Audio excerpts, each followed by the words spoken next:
Black Star Network is here. Oh, no punches! I'm real revolutionary right now. Black power. Support this man, Black Media. He makes sure that our stories are told. Thank you for being the voice of Black America, Roland. Stay black. I love y'all. All momentum we have now, we have to keep this going. The video looks phenomenal. See, this difference between Black Star Network and Black-owned media and something like CNN. You can't be Black-owned media and be scared. It's time to be smart. Bring your eyeballs home. You dig?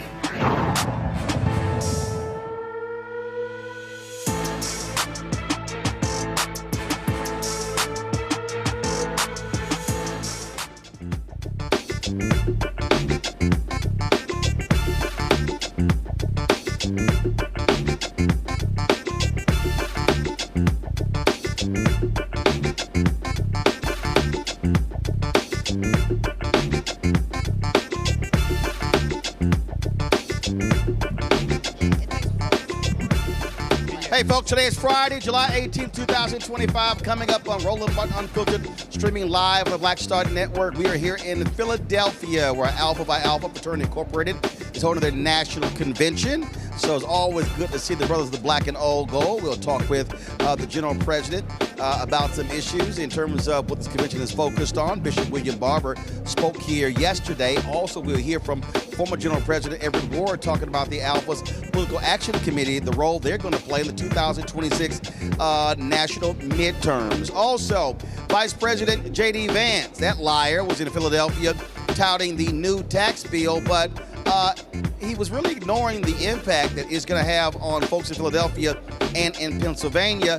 To all the broke white folks in this state, y'all going to get screwed. Just letting y'all know. Also on today's show, we'll talk about Donald Trump. We told y'all they don't like black people. Now they're ending a 35-year program that helped out farmers of color, including black farmers. And all those Simple Simon Negroes who said Kamala Harris and Donald Trump were the same, y'all look pretty damn stupid right now. Also on today's show, we'll talk about WURD, a historic black radio station facing some financial issues. How are they going to be able to survive in this climate? We'll talk to one of their on-air hosts as well. Lots we're going to break down. It is time to bring the funk, 06 style, right here on Roland Martin Unfiltered on the Black Star Network. He's got it. Whatever the miss, he's on it. Whatever it is, he's got the scoop, the fact, the find. And when it breaks, he's right on time and it's rolling. Best believe he's knowing. Putting it down from sports to news to politics. With entertainment just for kicks, he's rolling. It's on go, roll, y'all. It's Roland Martin, rolling with Roland now.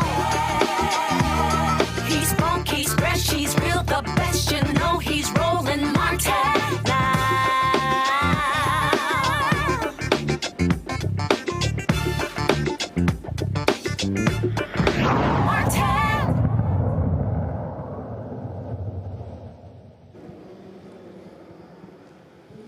Folks, we're broadcasting here in Pennsylvania, Philadelphia to be exact. Some 7,000 Alphas are here for the national convention, and so we are here as well. In a couple of hours, the step show is going to be taking place behind us, and so it's going to be jam-packed, and so we're here broadcasting and glad to be back in Philadelphia. Also here today is the useless Vice President JD Vance. He was here touting the Donald Trump tax bill, talking about how it's going to really help folks in Pennsylvania. But he happened to skip over some of the stuff that they're going to get really screwed. So we're going to talk about that right now with State Senator Vincent Hughes. Of course, he has to deal with the money here in Pennsylvania, chair of the Senate Democratic Appropriations Committee. We also, of course, have Teresa Lundy, principal and founder, TML Communications, Candace Kelly, legal analyst and host of Not All Hood, and so glad to have them here. Senator Hughes, always good to see you. Good to see you. So here's what's crazy. This is a state that Trump won. And they always talk about outside of Philadelphia and Pittsburgh, Pennsylvania, is Alabama. In the middle. And what's crazy to me, and I keep saying this, how these broke white folks in this country, they always talk about black people voting Democrat, it's about voting against our interests, yet they keep voting against their interests. You got about 140, 150,000 people who are going to lose Medicaid in this state. You talk about SNAP benefits, any number of different things. What the hell are these people thinking that they thought was going to happen? Well, the saying goes, Roland, and thank you for coming back to Philadelphia once again, and welcome to the good brothers of Alpha Phi Alpha Incorporated. It's Philadelphia, Pittsburgh, and Alabama in the middle, all right? And that's been the saying for decades. What we know is this, is white folks, that particular crew made the conscious decision to once again vote against their best interests. The thing that's so diabolical about it this time, or so alarming about it this time, is that everyone, they were told up front what the deal was going to be with Project 2025, right up front. And they still made the conscious decision to vote against their own interests. And so what's playing itself out is the reduction in SNAP benefits, is a reduction in health care. The one that hasn't been talked about a lot, Roland, and we got to find some time, in future conversations of what's happening in higher education and the costs, the new costs that are going to be had with respect to repayment of your student loan. Well, repayment of student loans. They also are making changes to Pell Grants as well. They're capping for graduate programs. So now if you're talking about people who are going to graduate school, they're capping the amount of loans you can get. So they're basically saying if you don't already have the means, you're screwed when it comes to being able to go to graduate programs. Absolutely. All of those things happening across the board. It is the worst time in the history of this country as we see this reduction of all of these programs, the protections in the civil rights spaces and housing and education and all of the various different, in healthcare, discrimination in healthcare, which essentially, since there are no protections in place, all of that will be allowed to continue. And the bottom line is, obviously it's going to be hell for us, okay, but probably an unanticipated pain for them. And, you know, they're going to have to go through it. They need to understand, and everybody needs to understand, that no state in this country has the financial capacity to pick up the loss of resources that are coming from Washington, D.C. No state in the country. So as they start running to Harrisburg, okay, Senator Hughes, we need some help with this. Senator Hughes, we need some help with that. We made it very clear. Some of us, right after the November election, we can't afford the loss of resources from Washington, D.C. They voted for it. Now all of us are going to pay for it. They will, and they did not anticipate it, even though they were told this is what's going to happen. See, listen, I'm petty. I know they call me King Petty. I'm petty. And I know you're not going to do it. I know y'all not going to do it. I'm telling you right now, if any of those county folk in Pennsylvania were coming to my office, I would say, hold on one second. Check out the numbers. Your county voted for Trump. I would be petty. But Roland, here's the question. And the reason I think that's important, because I think they got to be reminded. They need to. Now, you're coming, they're going to be coming to you, Beck, Senator Hughes, say, we need some help. No, but this is why your county's losing $2-3 million. Oh, y'all voted for Trump. Roland, every Republican, and this is what, and you have this platform to address and reach folks at all levels.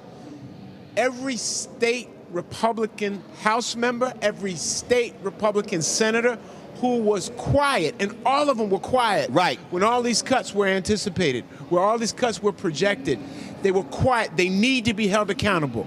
Not just the ones in Washington, the ones at the state level who knew that this was going to happen. Here's an example. 40 rural counties in Pennsylvania.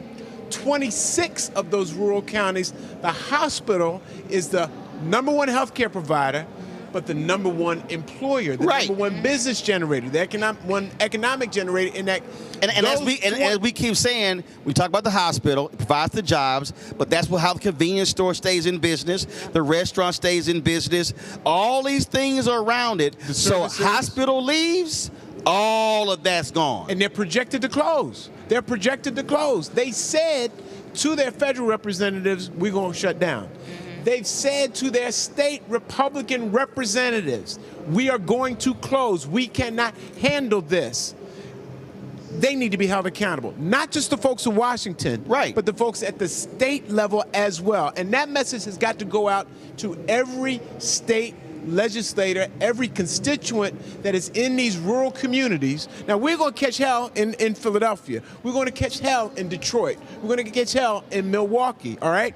The old way of providing health care services to those communities will be generated back into the emergency room. Most expensive care, not necessarily the best care, but it'll be back in those emergency rooms. But those folks who voted for Donald Trump, especially those Republican legislators, must be held accountable. Are state Democrats here, is the state Democratic Party prepared to document and call out every stance? And here's what I mean. When the rural hospital in North Carolina closed, the first person that was a white woman who died. She had to be airlifted like 65 miles away. She died. To me, this is one of those things where state Democratic Party should say, so-and-so got sick, hospital closed, had to travel X, she or he passed away. That's on you. See, to me, this is where it can't be a generalization. No. It has to be specific. Y'all contributed to her death. And they got to own that. And they got to be able to say, no, that's y'all boy. Y'all voted for him. Y'all backed him. Y'all endorsed him. That's the information that needs to be provided in a very real way. Sister Teresa's going to tell you from the communications perspective the best way to communicate, the best way, but those personal stories, like you just talked about, are the ones that really connect with people. They really hit home with people. You know this as well from your vantage point, from doing this all this time that you've been doing it. When it's a personal story, and they will be revealed. When that local hospital closed, when that local nursing home closed, all right? And folks are going to have to travel 90, 100 miles to get service. Or the people who work in those facilities are going to be out of a job, all right? Those stories need to be told, all right? They need to be told. And state Democratic parties have the obligation to tell those stories. Hey, Teresa, downstairs, they have these huge pop-ups of all the last, I think, 8 or 10 alpha general presidents. That's what I'm talking about. I would probably have a placard the size of that wall right there behind me, and I'd be like, see, this one right here. That, to me, that's what you have to do. I just believe that nationwide, Democrats are playing a soft game. And what I mean by that, just like we saw when they walked out of the hearing, Senate Judiciary hearing on yesterday. My deal would be, we stopping everything. I'm putting a hold on everything. You cannot play the old game of my colleague, all this sort of stuff. No. You got to go hardcore. And so, perfect example, JD Vance here. Yo, JD Vance should have been met by 5,000 people. Absolutely. He lying. I just think the game has changed. How you combat the opposition has absolutely changed. Democrats have got to be hardcore gangster everywhere to deal with what's happening right now.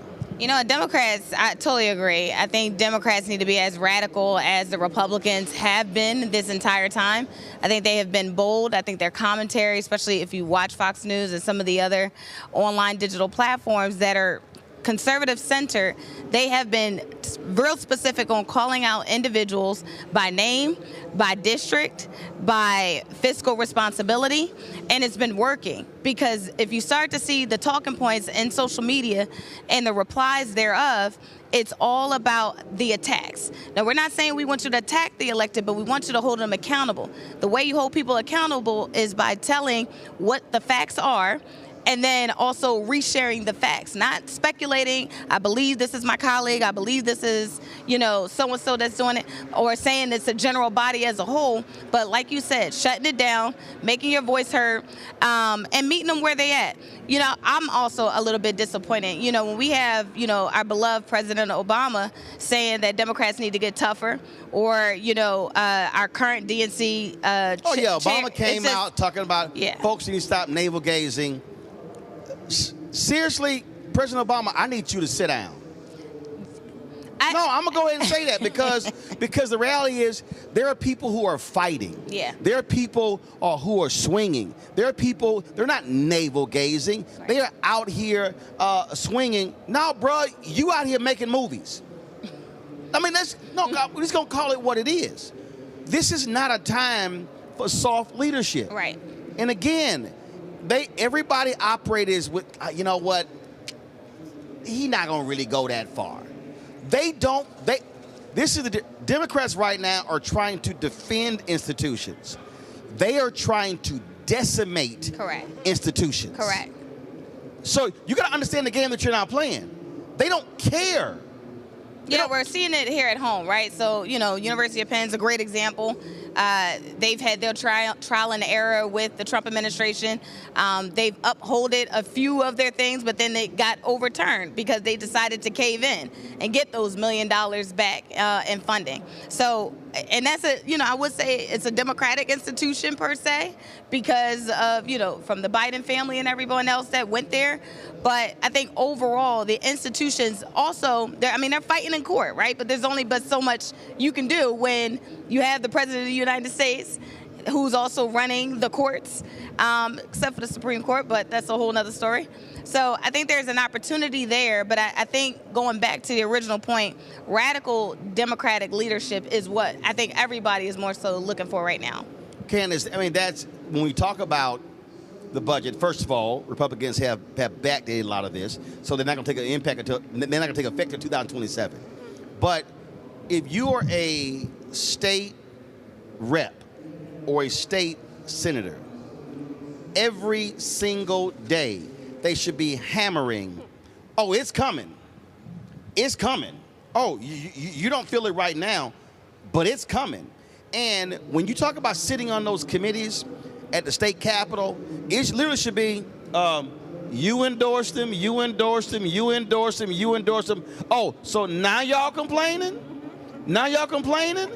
And then and again, that's why I can never run for office, because I'll be like, I'm only voting for funding for the people who didn't vote for Trump. Because that's what they doing. That's right. That's exactly what they doing. And I know people say, no, we represent everybody. No, damn that. I'm going to send money to the people who didn't vote for him, because y'all voted for those cuts. And when they come back with, no, this is what we voted for. Oh, yeah, actually, that is what you voted for. Yeah. Y'all just thought it was going to be to the black people. That's right. And to them brown people. They didn't think it was going to be to them. No, and it is very much to them. I think this really leaves open the opportunity to make a smarter electorate. Why? Because, as you said, you tell somebody exactly what happened because they were part of the process. But in the process of doing that, you also have to tell them what you need to do the next time. It was just a few months ago that we were talking about the price of eggs. So what they know is coming is what we are seeing right now. I just saw a tweet showing how the price of beef has jumped big time as well. It has. And as you said, one of the things that people don't understand, it's like when you have a fight with somebody and they want to get to the good stuff. I believe you, as you are saying, you have to go through the process. What happened in between there before we get to the apology and the place that we're all happy and seeing kumbaya? The in-between stuff is that you were the one who voted for this. You were the one who saw this coming with Project 25. But you were also the one who decided, I'm just going to ignore this and hope for the best. Or try to understand that maybe this is just going to affect black people, when ultimately you're seeing that we are talking rural. And we're talking rural, we are talking not African Americans in terms of the numbers, we are talking white people. And now we are seeing, and we have to play the same game that the Republicans are doing. Because as you said, they're calling everybody out. They are putting up graphics. They are making it happen, making sure that people understand this is how you do it. What people are getting is a civic lesson, right? To understand what's going on right now. And this is the time for people to really hunker down. And I love your people, by the way. This is time for people to really hunker down and say, let me understand this world that I'm living in now, because it's not working out for me. And because of that, because my vote does matter, I need to understand how we got here, because I certainly didn't understand, even with the roadmap that was before us with Project 25. It's really time for people to wake up. Well, here's a perfect example. When you talk about Trump comes in with those, they do massive cuts to rural internet. Yep. Those folks have to be reminded, oh, I'm sorry. Oh, y'all voted for Trump? That's why you don't have any Wi-Fi. No, that's why you don't have internet. Oh, I'm sorry. It was Biden that passed the billions. Trump came in and whacked all of those billions. So sorry, we were going to supply y'all with internet, but Trump is the reason why you don't have internet. Have to be reminded. Have to be reminded. It is, and I think Kansas is exactly correct, the moment where we do a civics lesson. Right. Like you just said, just look at it a different way. This is a civics lesson. This is what you voted for. This is why you're not getting the help that you had historically received. Right. Okay? Think about in Pennsylvania, Roland, there's over 125,000 folks who are suffering from the fentanyl crisis. Mm-hmm.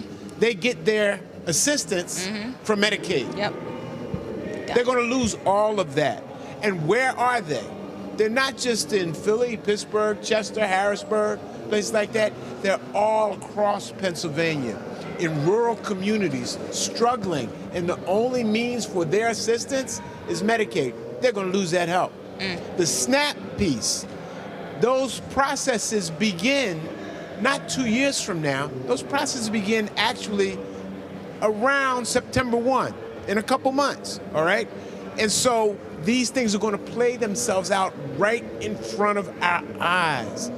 And the states, we were talking about this today. We had a press conference on this issue today with Senator Art Haywood and a few others, Senator Street, a few others brought us together. The process will play itself out in the fact that the cost will have to go to administer this to the state level, which means the hundreds of millions of dollars at the state level that could be utilized to provide some other service will have to be utilized to administer a failed process that has been proven to be a failure in several other states before it will be implemented here in Pennsylvania and other states in a short couple months. And of course, a lot of those states, a lot of these states have had surpluses because of Biden-Harris during COVID, the billions that went out, and folks been sitting on surpluses, and touting that in their re-election campaigns.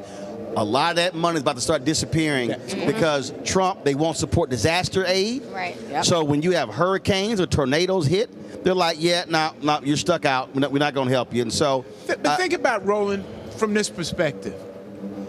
Every aspect of American life, in your community, in any community you may be from, is worse now than it was on November 5th.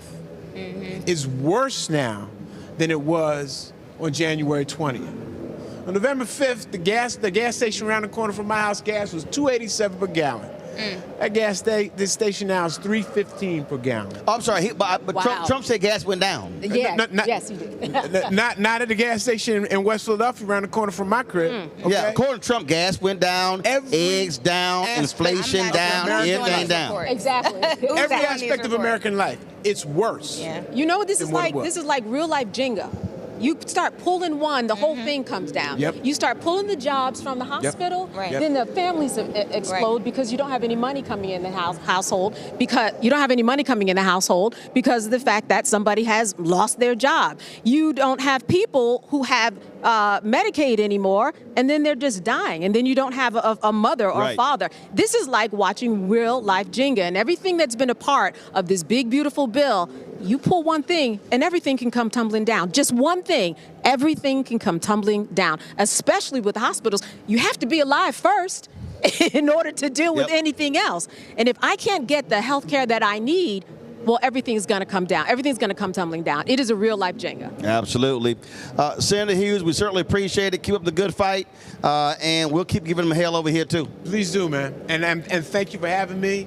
These two lovely sisters right here, okay? Genius, talent, and of course, Cheryl told me to tell you hello. Tell them what's up. I appreciate it. Folks, going to go to a quick break. We come back, we're going to talk to Representative Malcolm Kenyatta, of course, VP, Democratic National Committee. The question is, how aggressive will the DNC combating the thugs in the White House? We'll discuss that next right here. Roland Martin Unfiltered on the Black Star Network, live from the Alpha Phi Alpha Convention here in Philadelphia. Back in a moment.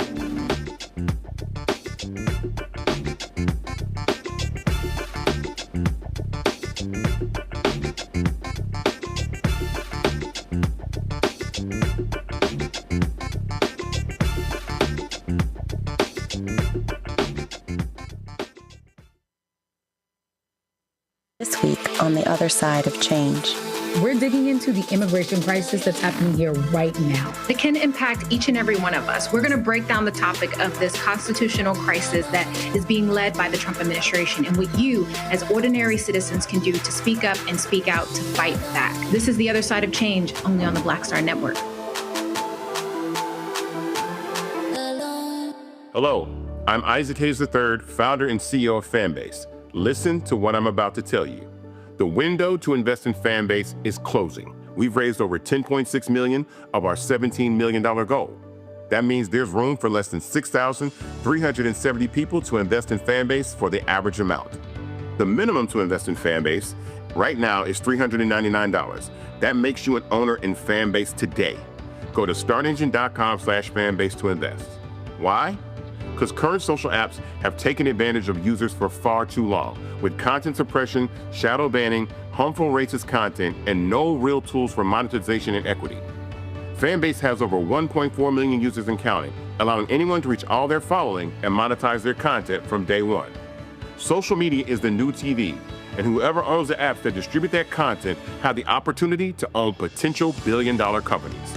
While big platforms with uncertain futures are failing to serve their users, Fanbase is stepping up to fill the gap. Don't wait until it's too late. Invest now, invest for yourself and your future. Go to startengine.com/fanbase and own the next generation of social media.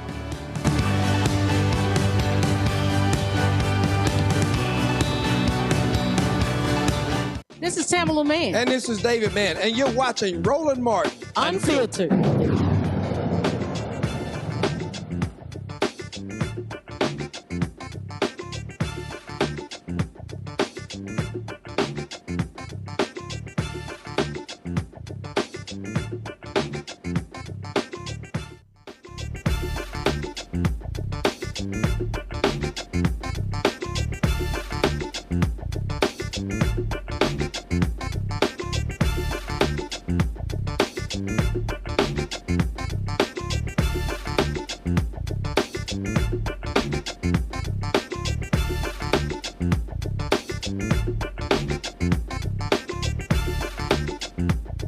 All right, folks, welcome back. We are here in Philadelphia. Alpha Convention is taking place, and so we're broadcasting live here. Joining us right now is Pennsylvania State Rep Malcolm Kenyatta, also Vice President, Democratic National Committee. A second time, you know, they had a revote, and there was all that drama, so that's all done. Good to see you. Good to see you too. That wasn't the history I was trying to make, but first person to win twice, so right, take it. Right. Get elected twice within 6 months. You know, if Mike Pence had the courage, I would have been in the first time.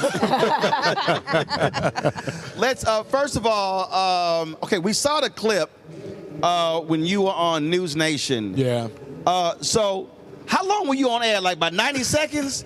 You know, 96 seconds. My team counted. So Leland Vitter got mad because you wouldn't answer he got a little his upset. question about Jeffries and Sharpton. Yeah, so I don't know what that was about. And you know, we talked about this a little bit when we were at Essence about the critical nature of black media in this moment. Because I said when I was on the Native Land podcast, whether it's you, Roland, or some of these other incredible people who are using the platforms that they've built to educate our folks, because the mainstream media, we see CBS canceling the Colbert Report, doing everything they can, 60 Minutes, all these places that you used to be able to depend on, at least some impartial, unbiased excavation of the facts. They're no longer doing that. And independent media is so critical, whether it's Donald Trump's health.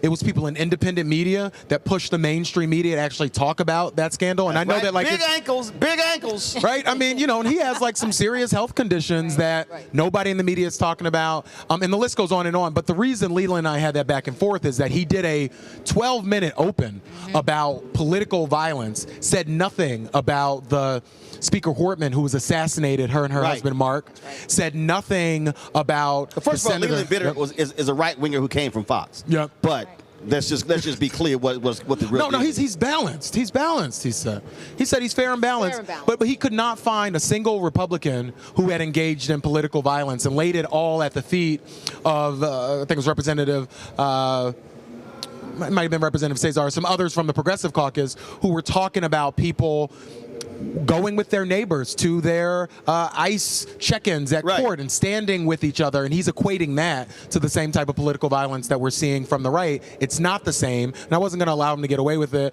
but you know, he didn't want to finish the conversation. But I would go back if he wants to actually talk. I'll go anywhere. Well, you know, first of all, that's the situation with News Nation is. Right. When I went on there with Dan Abrams, straight lied, they just cut out half a tweet that and he got called out by my fans for like 6 months afterwards. Absolutely. I mean, they were still lighting his ass up. No, the Martin Nation is somewhere doing it right now. You mentioned it, they hot again. Then they gonna hit me. They wanted me to come back on the next night to. I said, I'm not explaining the damn thing. And I said, also, I got more viewers than y'all do. So why do I need to go on your show? I'm like, nah. And wait a minute, they didn't have me back on. I'm like, and I still got more people watching me than watch them. But that's a whole other thing. Let's talk. We were just talking about with Senator Hughes, all of these rural white conservatives voting against their interests. Now they're crying. Now they're begging resources. We played the video of this one white woman, hardcore MAGA in Texas, but then she had all these tears when the flood hit and was begging for help. And I'm like, oh, now y'all have compassion. And what people are asking, they said, are we going to see Democrats respond aggressively? Black PAC has a new poll out that it's not good news for Democrats. And I think in this moment what people are demanding, they want to see that folk are willing to fight, to be aggressive, to challenge the opposition, because you got thugs you're dealing with who don't care. Right. Yeah. And so what is the DNC plan? What is Ken Martin going to do? Because the people, I travel all around this country, and the people, they're like, yo, I need to see somebody fighting these folk. Yeah. So let me start by saying you're absolutely right. You know, I don't know who said this, and so if you said this to me, no, I'm quoting you, all right? That, you know, Democrats are playing checkers, Republicans are playing Grand Theft Auto, and they're on, you know, they've stolen their next vehicle and shot up the damn hospital.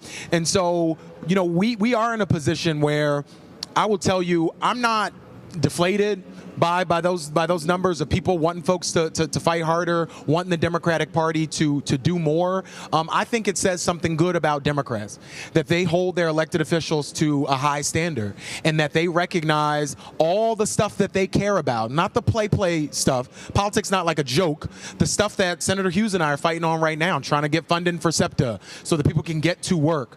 The impact of the 17 million people are going to lose health care. People want to know that you give a damn about my person I love, best in the world, having their entire life turned upside down because of these policy decisions. Now, as it relates to what we have to do in this moment, is we have to think outside the box. And I think a prime example of that is what's happening in Texas, because there is not a single thing that this administration that has done that is popular with the American people. And I would say to folks watching, you should know this, Donald Trump is underwater in every single poll there is, even on the central thing that got him elected around the border and immigration. He's underwater on those numbers as well. So they don't believe they can win fair and square. You know, they're not trying to square up like people used to square up. They're coming with all types of tricks and games. They're trying to do this mid-century redistricting. And Chair Martin was supposed to be in Philadelphia right now at the Young Democrats convention, but is in Texas with the members of the Texas House, strategizing, organizing with them to say, what can we do to support them as they do the work that all of us need to be doing to standing up to this guy. But I think what's happening in Texas is a prime example of what I've been saying everywhere I go. We have to look local first as a party and recognize that so many of the downstream impacts that we see in Washington are really a reflection of the lack of attention that we've paid to what's happening locally. Here's a perfect example. Just the other day, Representative Jeffries, Representative Robin Kelly, Representative Troy Carter, Debbie Wasserman Schultz, and there was one from California. So they're in New Orleans, and they're talking about these Medicaid cuts. And I go, why are you in New Orleans? I said, if you're going to do that, isn't it more effective to hold that news conference outside of one of Mike Johnson's district offices? First of all, you're going to guarantee to get local coverage. You're going to get state coverage. It's going to get national coverage. I said, that to me, that's a perfect example. You're doing something on your turf that you already got New Orleans. But no, you got to take the fight to his district. I pulled it up on the show. He has 5 district offices. I said, that was 5 members of Congress. They should have had a different news conference outside of every one of his district offices and say, okay, we're going to come to your district. This is Louisiana. To me, that's how you have to fight back. I sometimes, frankly, don't understand when I see some Democratic politicians who are trying to fight a battle swinging feathers. To me, you have to take the fight to them. I'm going on your turf and challenge you in front of your office and say, these are the number of people in this district who are going to lose Medicaid. number of people who are going to lose who SNAP benefits. Who's the California congressman? 64% of his district is on Medicaid. I would, if I'm Jeffries, I'm going to his district holding a news conference. To me, that's the kind of energy that I believe you have to be fighting somebody with, that then is going to generate the attention that you actually want. No, that's absolutely right, and that's good advice, great advice. One of the things I've tried to do is to really recognize in this role that I have as vice chair of the DNC, what can I do, right? What are the things that are within my control and authority? And I don't say this as a dodge, but one of the things I recognize is that the DNC can't do everything, and if you try to do everything, can't do anything well. But let me tell you what we are doing exactly in line with what you're saying. We started this thing just last week called Organizing Summer, and I've been so incredibly excited by the turnout, where we are training people on the ground to figure out how to do the type of organizing, the direct contact to their legislators in 36 targeted districts where Republicans not only screwed over their own constituents with the vote for this big bullshit bill, but also in districts that we really have the possibility to flip in this upcoming election. So far, in just 4 months, Democrats have held 155 town halls in every single state, including Alaska, talking about a whole host of issues. But right now what we've done is try to get even more strategic and even more granular to the districts that we're going to actually need to make the math work to make Hakeem Jeffries the next Speaker of the House. But this is true. We're asking folks to give us a chance to lead, an opportunity to lead.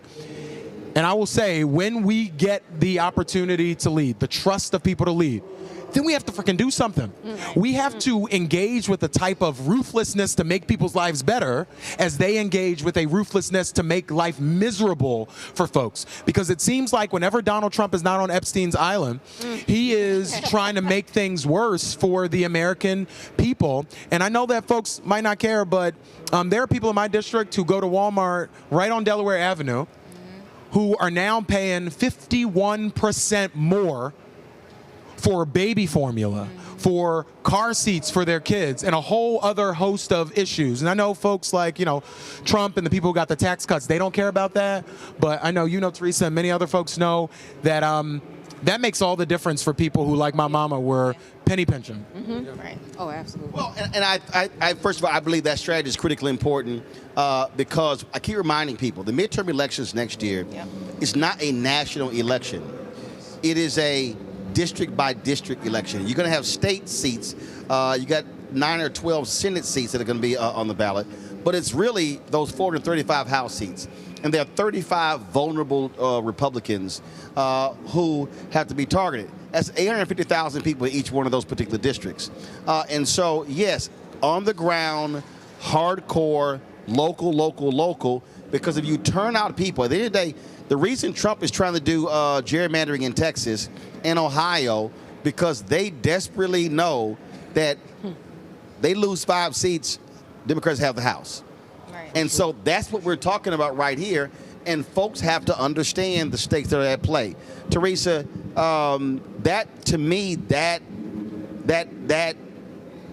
state by state, or as I always say, state by state, city by city, county by county, neighborhood by neighborhood, block, street, home. That literally has to be the focus. Yeah, and I also think, going to and I love that, Malcolm is not only a friend, but also a neighbor in North Philadelphia, right? So taking what we've done, even on the local level from grassroots, and taking it to the national level, because that summer organizing just doesn't come out of thin air.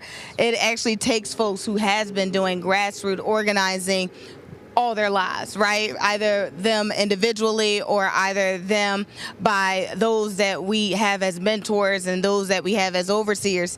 But I also don't want us to forget about the civic organizations that are supposed to be leading these civil rights charge, from the NAACP, the Urban League of the National Urban League, and all these other great, phenomenal, established over 100-year institutions who are supposed to be doing doing the same fight that we are, because the DNC can't do it alone.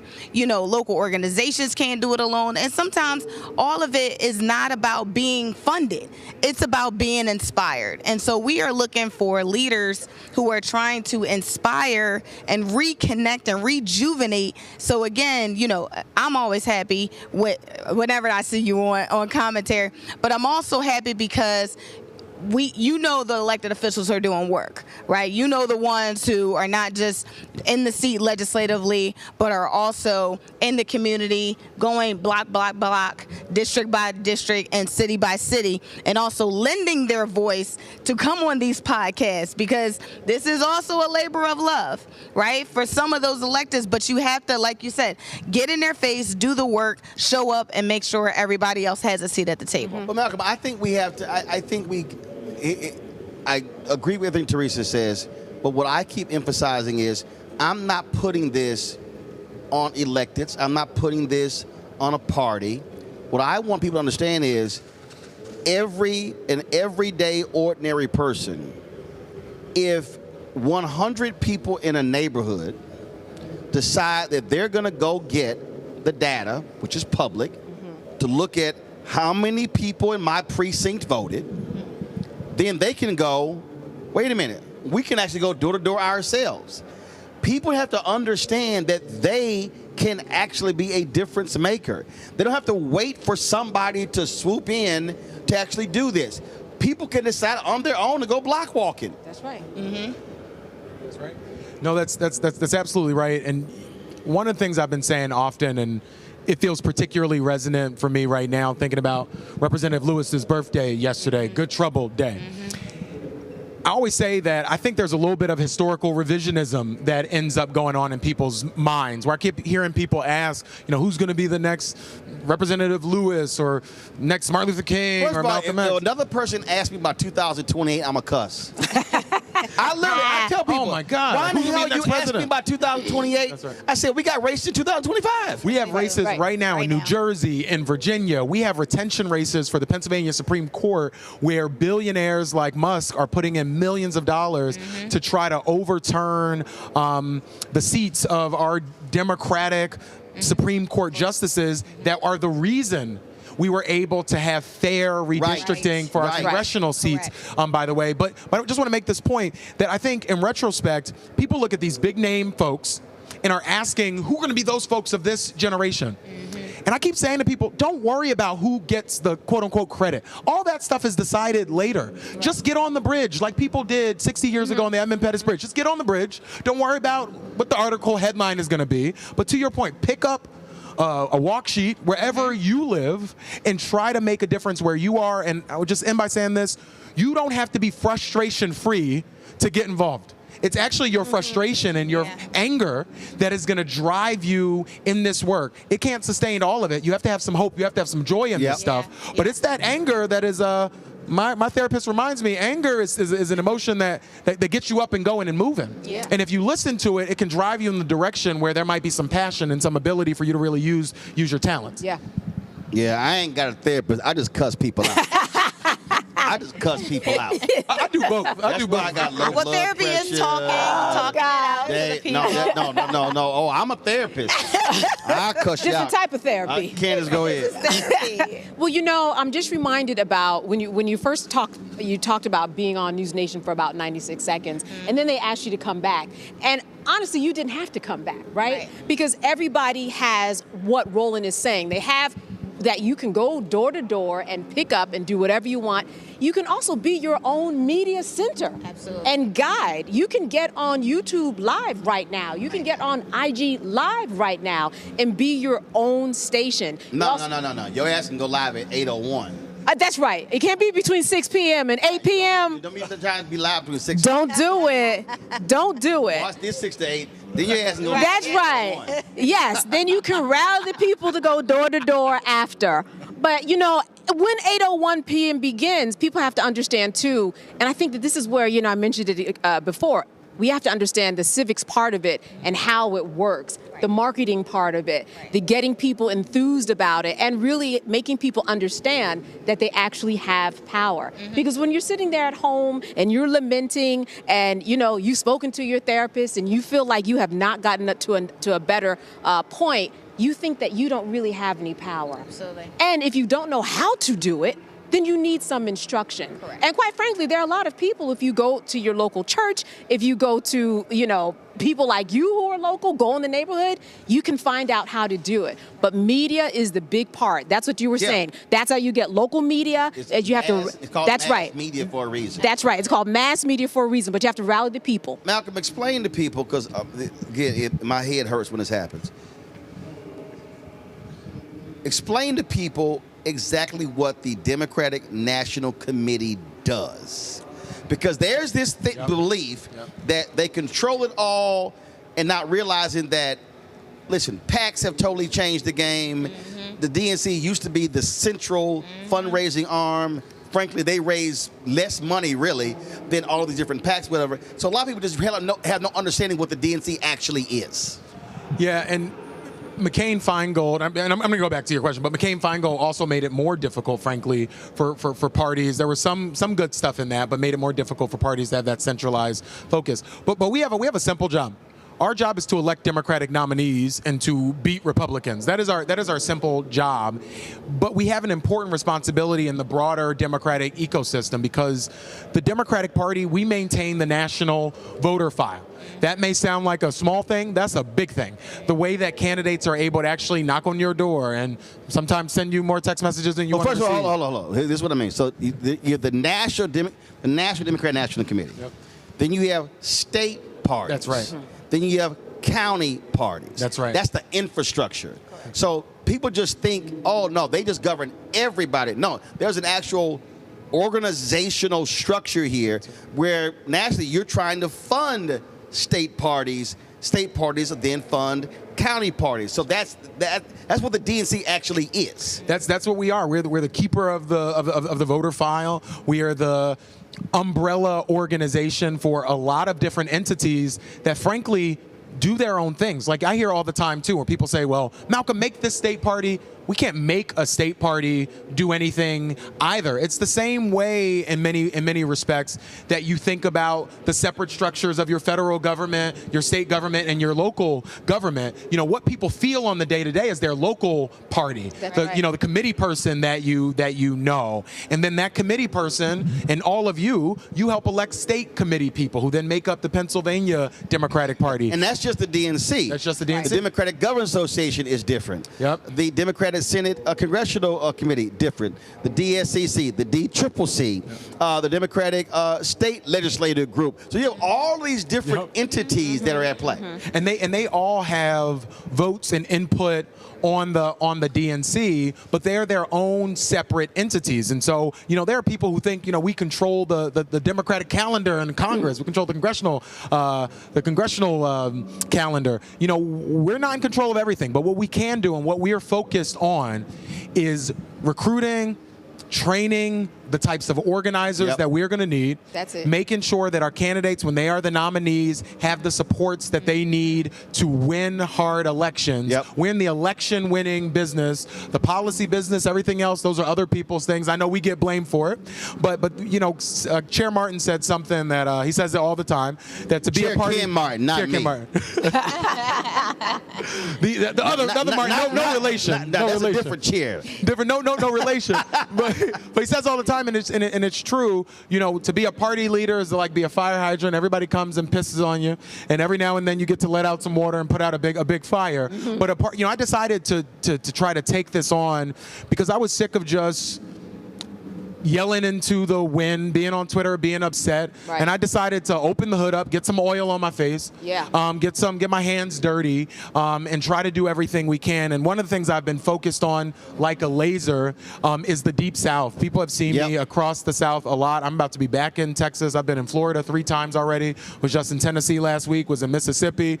And some of the Alabama Young Democrats, they said if I don't get to Alabama, they're not going to let me out of the convention. So I got to get to Alabama. Because Bishop Barber keeps saying, he said the problem is not, he said the problem is the South is disorganized. It's not organized. Correct. Absolutely. You know, people don't know there are more black folks in Mississippi than any other state in the country. And so, like, places Texas like Mississippi has the largest number of eligible black voters in any state in America. Right? And so we're in a position where we have to organize those folks. Yep. And then also we're in a position where I keep saying to folks, give the Democratic Party, give all of us the opportunity to change too.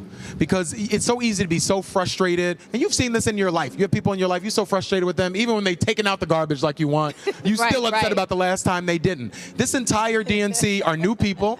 We've only been here for 6 months, and we are trying our hardest to receive the feedback and implement the things that people are saying. But I ain't asking you to be not frustrated. I'm just asking you to not just stay online with your frustration. Come to your local Democratic Party meeting. Absolutely. All right, then. Well, Representative Kenyatta, thank you so much. Keep up the work. Keep up the pressure. Thank you, my friend. Yeah, this Chair Martin gonna keep being petty From 6 to 8. and give folk hell. That's your strategy. That's right. Give them hell every single day. We appreciate it. Thanks so much. Folks, got to go to a break. We come back. We're going to chat with the Dr. Everett Ward with the Alpha Political Action Committee. I also see my good Alpha brother, Congressman Al Green, over there as well. We'll chat with him. Lots to talk about here from Philadelphia at the Alpha Convention right here on Roland Martin Unfiltered on the Black Star Network. But folks, support the work that we do. Let me explain to y'all why your support matters. Y'all know it's going to cost us $1,750 to pay for the power at this convention center, to power these cameras.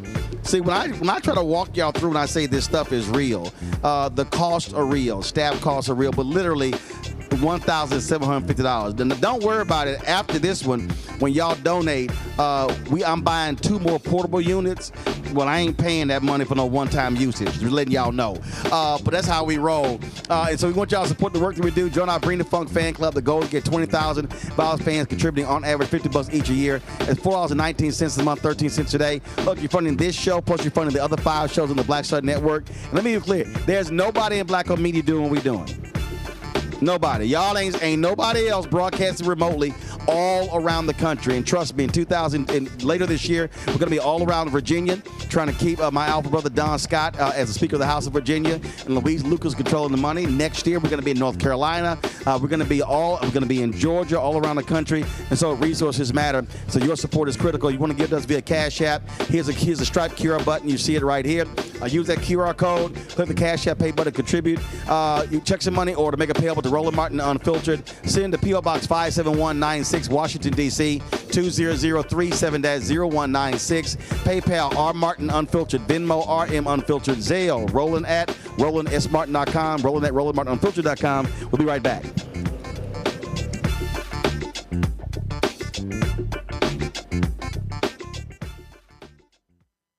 Next on the Black Table with me, Greg Carr, we look at one of the most influential and prominent Black Americans of the 20th century. His work literally changed the world. Among other things, he played a major role in creating the United Nations. He was the first African American and first person of color to win the Nobel Peace Prize. And yet today, he is hardly a household name. We're talking, of course, about Ralph J. Bunche. A new book refers to him as the absolutely indispensable man. His lifelong interest and passion in racial justice, specifically in the form of colonialism. And he saw his work as an activist and advocate for the Black community here in the United States as just the other side of the coin of his work trying to roll back European empire in Africa. Author Cal Rostiala will join us to share his incredible story. That's on the next Black Table, here on the Black Star Network. This week on The Other Side of Change. We're digging into the immigration crisis that's happening here right now. It can impact each and every one of us. We're going to break down the topic of this constitutional crisis that is being led by the Trump administration and what you as ordinary citizens can do to speak up and speak out to fight back. This is The Other Side of Change, only on the Black Star Network.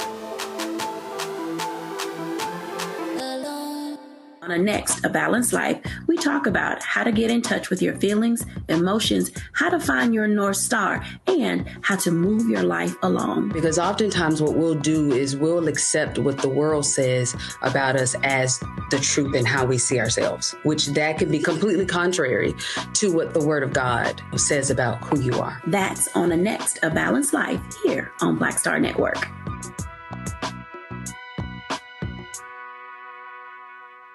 Hello, I'm Isaac Hayes III, founder and CEO of Fanbase. Listen to what I'm about to tell you.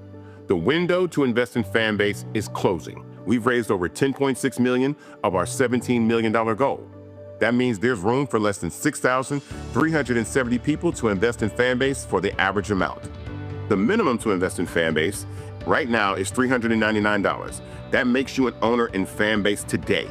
Go to startengine.com/fanbase to invest. Why? Because current social apps have taken advantage of users for far too long, with content suppression, shadow banning, harmful racist content, and no real tools for monetization and equity. Fanbase has over 1.4 million users and counting, allowing anyone to reach all their following and monetize their content from day one. Social media is the new TV, and whoever owns the apps that distribute that content have the opportunity to own potential billion-dollar companies. While big platforms with uncertain futures are failing to serve their users, Fanbase is stepping up to fill the gap. Don't wait until it's too late. Invest now, invest for yourself and your future.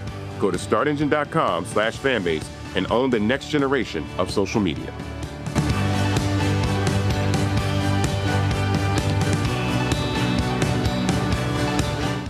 On the next Get Wealthy with me, Deborah Owens, America's Wealth Coach, Black women are starting businesses at the fastest rate than any other segment. However, finding the funding to build them is challenging. On our next Get Wealthy, we're going to talk with author Catherine Finney, who wrote the book, Build the Damn Thing. And she's going to be sharing exactly what we need to do to achieve success in spite of the odds. As an entrepreneur of color, it's first, building your personal advisory board. I think that's one of the things that's helped me the most. The personal advisory board are the people who are in the business of you personally, and want to see you succeed. That's right here on Get Wealthy, only on Black Star Network.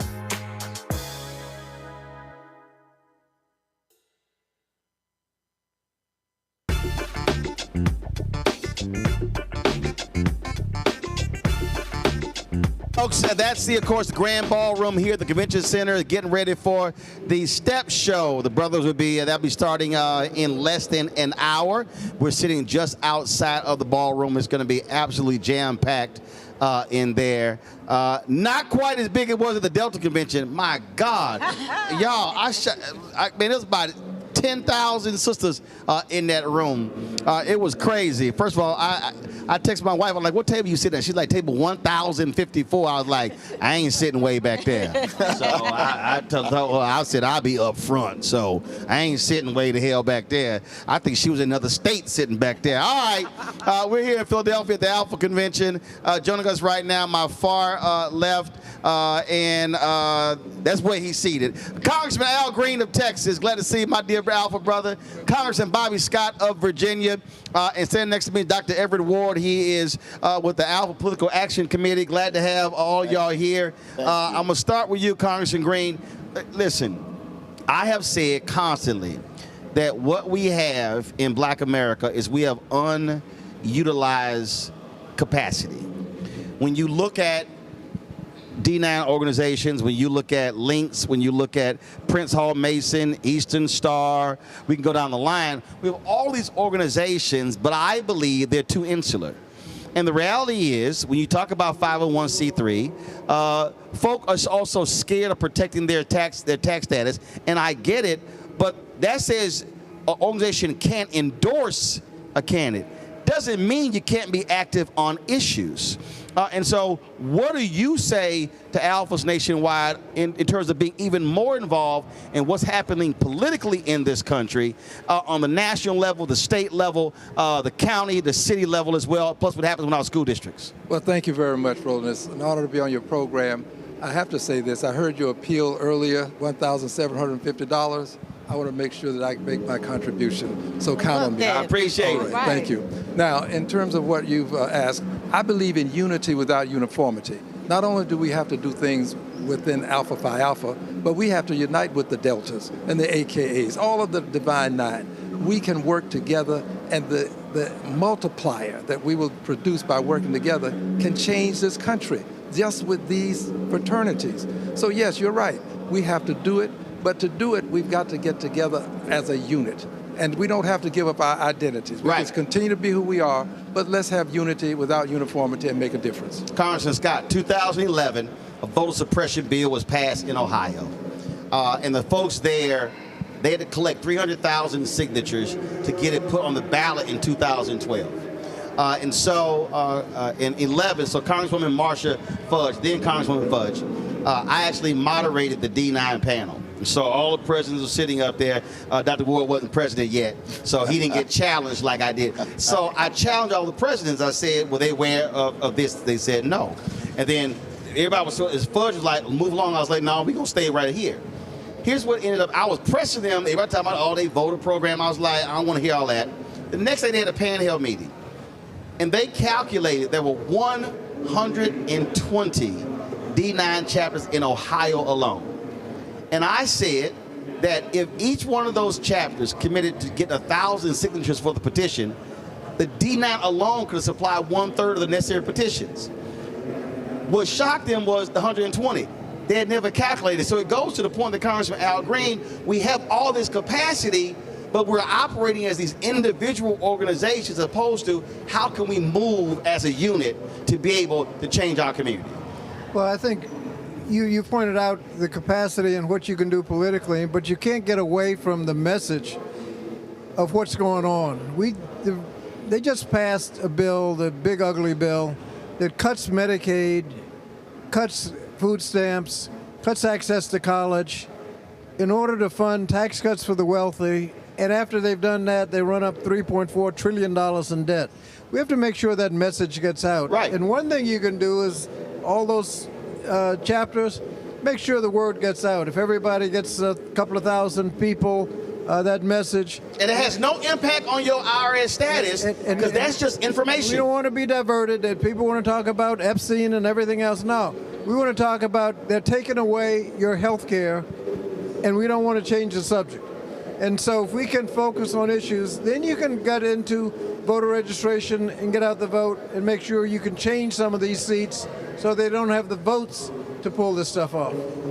Dr. WURD, the creation of this PAC, again, what that says is that you can have members of an organization. The IRS allows for a political action committee, but which is separate from what the organization does. The NRA has always been a 501c3 and a 501c4. They do gun education. That's the main part of the NRA, but then they have a political arm. Right. And too many of our groups, frankly, have been afraid to go there out of fear. Oh my God, this is going to affect our tax status. PAC was created. Why? And what's your focus for 2026? Well, we created the Alpha PAC for exactly what you said. We have to raise money to support candidates who support our issues. That's why we were formed in 2019. If you will remember, there was a critical election in Georgia, and we helped raise money, helped with the ground game with Senator Raphael Warnock. So what we realized... An alpha. But what we realize is that we have to be engaged in politics 365 days of the year.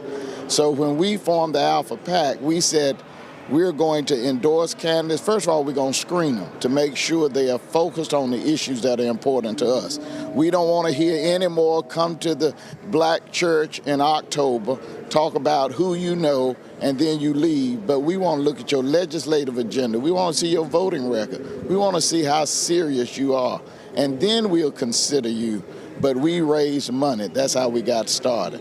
We just today met as an organization and listen to the issues that are impacting our community. We just passed a motion that we're going to do everything we can to make sure that we help Congressman Al Green and Congresswoman Jasmine Crockett because they've been targeted. We're not going to let them go. In 2024. Well, they're targeting all the black, and they're targeting Congressman Al Green, Congressman Jasmine Crockett, Congressman Mark Veazey, Congresswoman Sylvia Garcia. They want to get rid of all 4 of those in Texas. And what we're going to do is make Texas a priority, raise money. We're going to have a ground game. We supported unapologetically Lisa Blunt Rochester in Delaware. We supported unapologetically Angela Alsabrook in Maryland. They got elected, but we are proud to say we were on the right side, and now we have 2 black females in the U.S. Senate.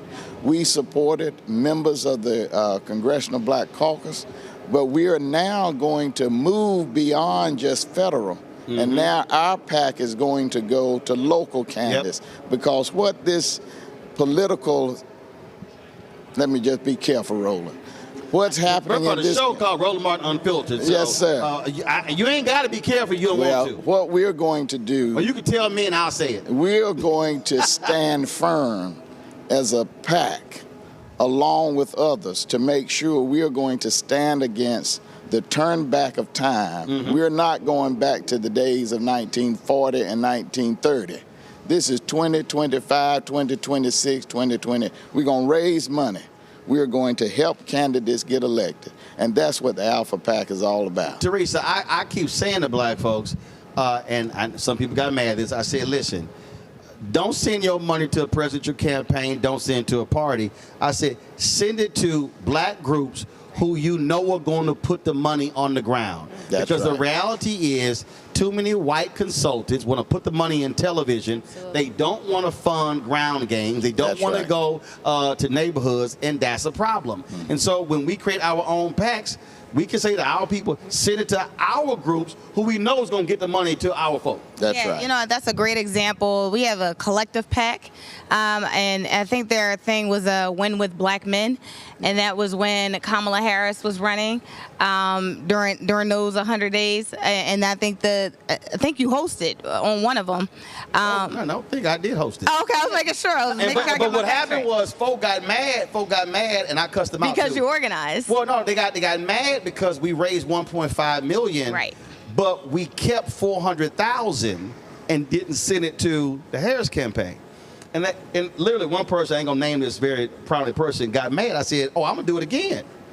And she was like, excuse me? I said, we not gonna send the money and then beg for it to come back. Correct. Right. We said, no, we gonna send 1.1, but we gonna keep 400,000, and we're gonna send directly to black male groups ourselves. Yeah, and that's where I was going with that. So the money that was raised during that, again, yeah, that was my idea. That's why we did it. Yeah. Well, incredible idea, because even though, you know, that was a national PAC, we heard it, the floodgates opened up so much locally. Like, I was getting texts from everybody like, hey, have you heard this PAC? I'm like, well, who's a part of it, right? Because it was those type of, yes, we had the resources, but also it was a continuous momentum of engagement that was happening, not only with virtual calls, but I was getting newsletters, I was getting text messages, I was getting more than what the national party was doing. So I totally agree. When it comes to putting your money back into African-American organizations, because we know where the money is going to go directly. Right.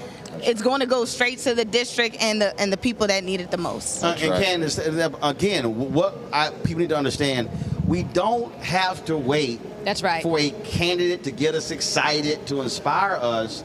We literally can be replicating exactly what happened, Win with Black Women, Win with Black Men, Vice President Kamala Harris, for school board races, city races, county government races, state rep, state senate, Congress, and all the way up. Yeah. Everybody do a Google right now and see exactly where all the senators started. It's normally on a county board. Senator Mitch McConnell, he was local, right? We know a lot of people who are in the race and in the game because they started locally. So that's really the important thing here, is to teach people on a local level how to rise up, because they're not just going to, go be a governor. you have to have some experience. You have to show the people that you know the roads. So what you did with that money and what you did in terms of raising that money and bringing people awareness of the capacity and the power of African-American men and African-American women.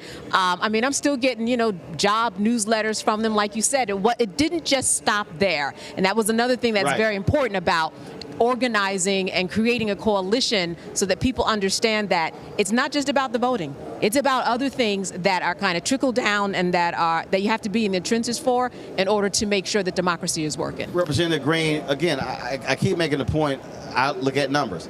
Texas has the largest number of eligible black voters than any state in the union. Exactly. 61% of Texas is minority, black, Latino, Asian American, Native American. Yet 61% of the people who vote are white. And so it's untapped power that exists in Texas. And that's why Republicans have a lock on that state. And so I keep saying, if we vote at capacity, we can absolutely change elections all across the country. Yes, and to add to the information you're sharing, whites are less than 40% of the population, but they have 66% of the congressional seats. And they're going to take more. They want to add 5 more to that number. So yes, but it does take mobilizing, and it also takes someone who knows how to spend the money once we get it. Right. Because too often that money never goes to the black press. That money never goes to the people who know the community. No black consultants, no black PR people, no black pollsters. You're stealing all of my thunder. But yes, I'm in complete agreement.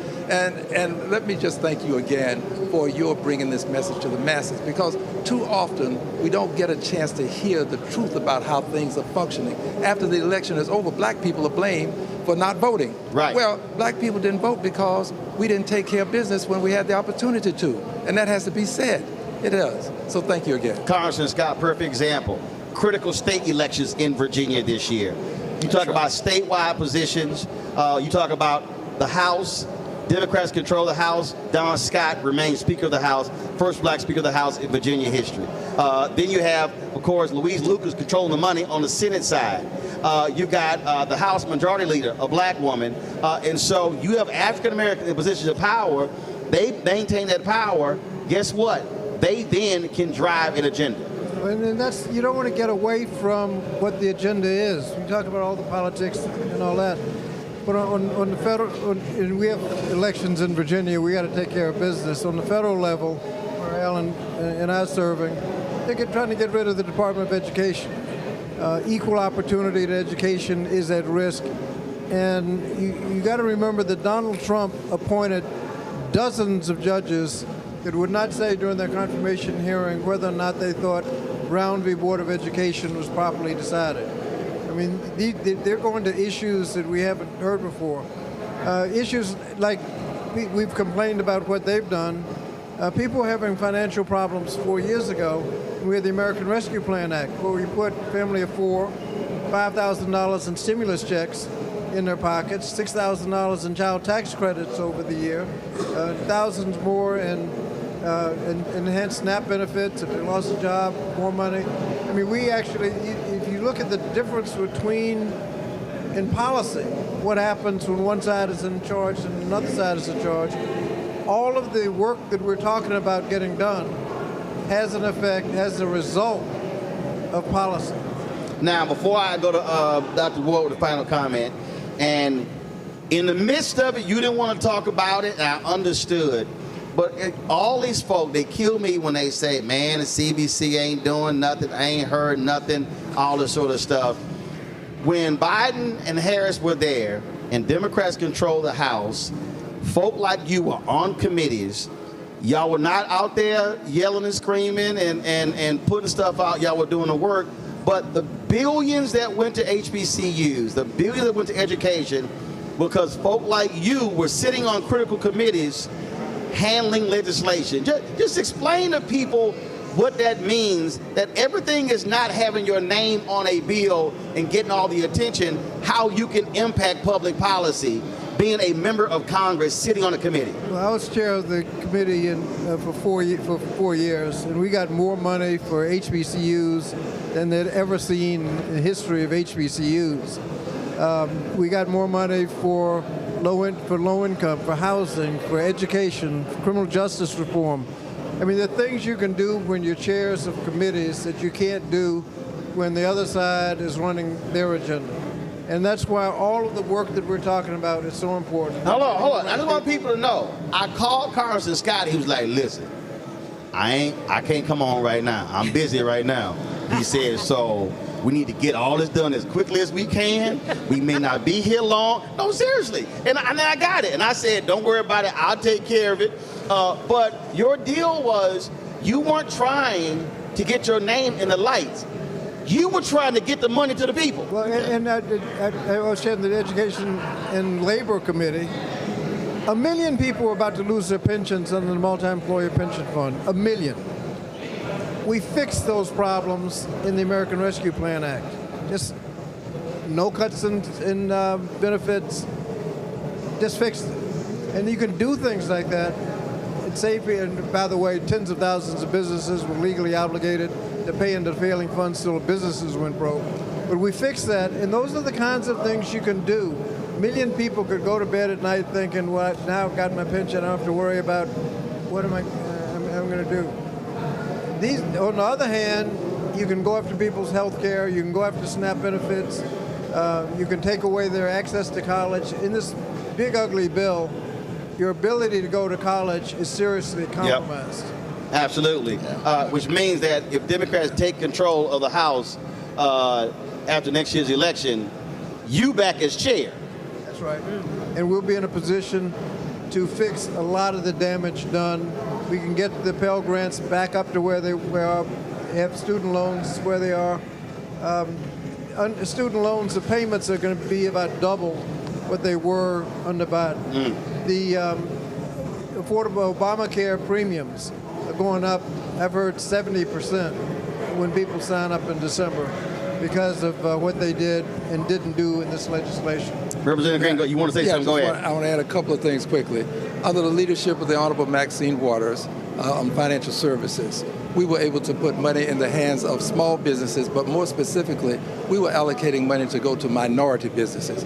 When you have a person who understands the needs of the community, then you can move to meet those needs. I would also add that she currently has legislation to put $100 million into helping people who need money to buy a house. Right now, young people, first-time home buyers, are having difficulties. They need some subsidy to help them buy that first home. And finally this, on the topic of voting, one vote makes a difference because the big, ugly steal passed by one vote.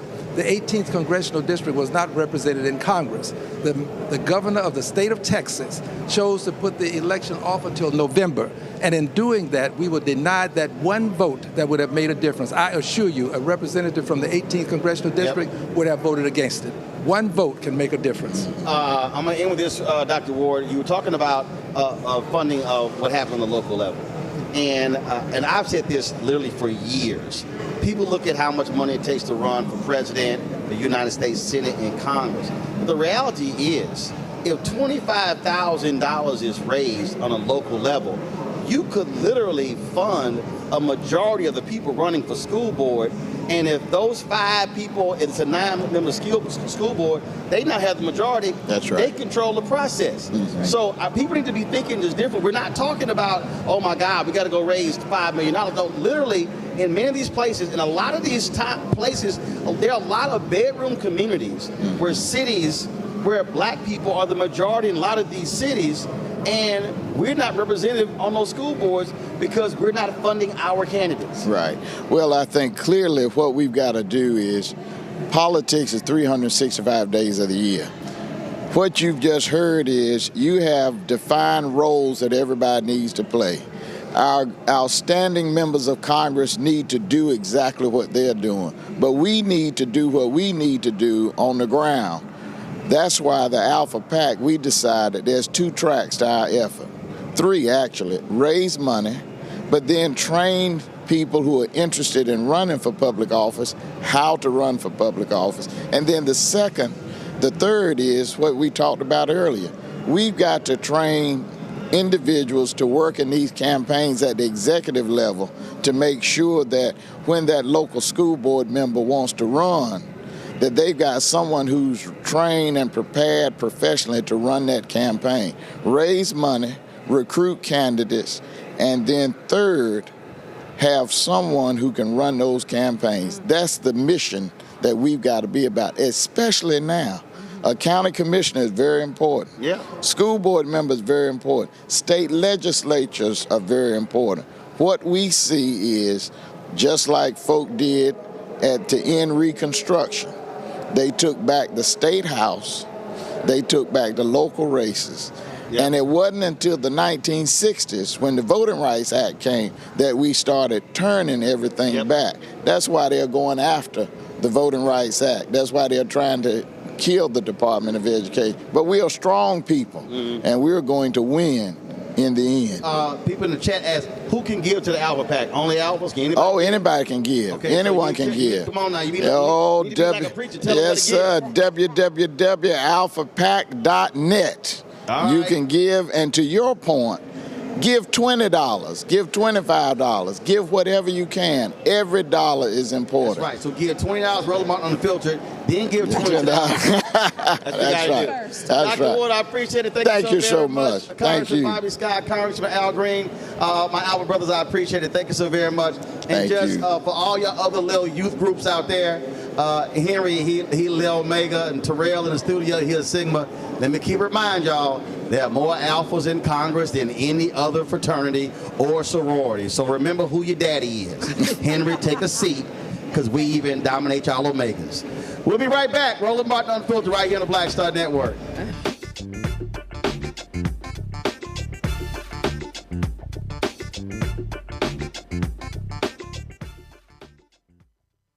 On the next Get Wealthy with me, Deborah Owens, America's Wealth Coach, Black women are starting businesses at the fastest rate than any other segment. However, finding the funding to build them is challenging. On our next Get Wealthy, we're going to talk with author Catherine Finney, who wrote the book, Build the Damn Thing. And she's going to be sharing exactly what we need to do to achieve success in spite of the odds. As an entrepreneur of color, it's first, building your personal advisory board. I think that's one of the things that's helped me the most. The personal advisory board are the people who are in the business of you personally, and want to see you succeed. That's right here on Get Wealthy, only on Black Star Network. Hatred on the streets, a horrific scene, a white nationalist rally that descended into deadly violence. White people are losing their damn minds. As an angry pro-Trump mob storms the U.S. Capitol, we've seen shootings. We're about to see the rise of what I call white minority resistance. We have seen white folks in this country who simply cannot tolerate black folks voting. I think what we're seeing is the inevitable result of violent denial. This is part of American history. Every time that people of color have made progress, whether real or symbolic, there has been what Carol Anderson at Emory University calls white rage as a backlash. This is the rise of the Proud Boys and the Boogaloo Boys. America, there's going to be more of this. Here's all the Proud Boys, guys. This country is getting increasingly racist in its behaviors and its attitudes because of the fear of white people. The fear that they're taking our jobs, they're taking our resources, they're taking our women. This is white fear.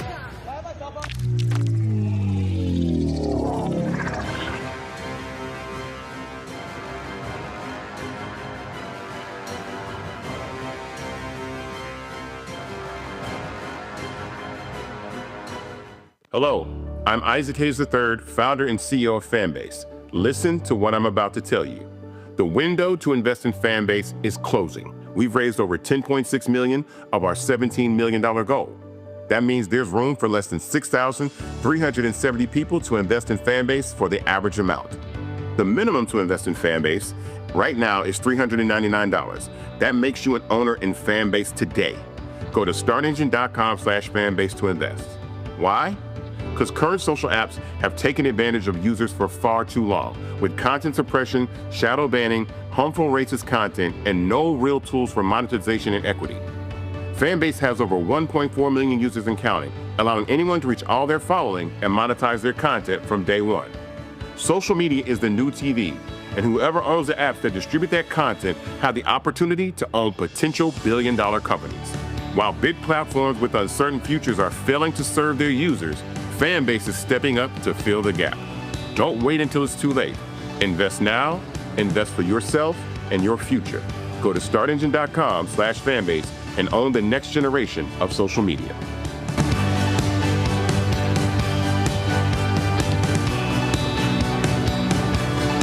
When you talk about blackness and what happens in black culture, covering these things that matter to us, speaking to our issues and concerns. This is a genuine people-powered movement. There's a lot of stuff that we're not getting. You get it, and you spread the word. We wish to plead our own cause.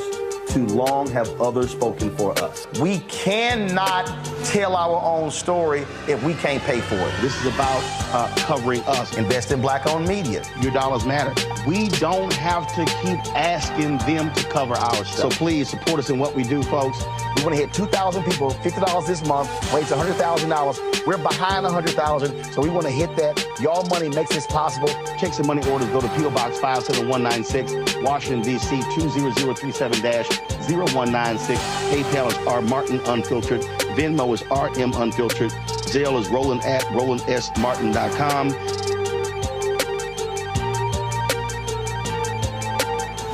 How you doing? My name is Mark Carey, and you're watching Roland Martin Unfiltered. Deep into it, like pasteurized milk without the 2%. We getting deep. You want to turn that shit off? We're doing an interview, motherfucker.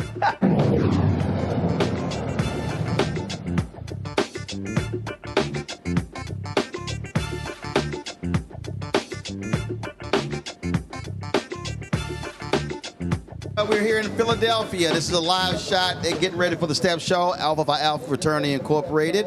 So we are here at the National Convention in Philadelphia.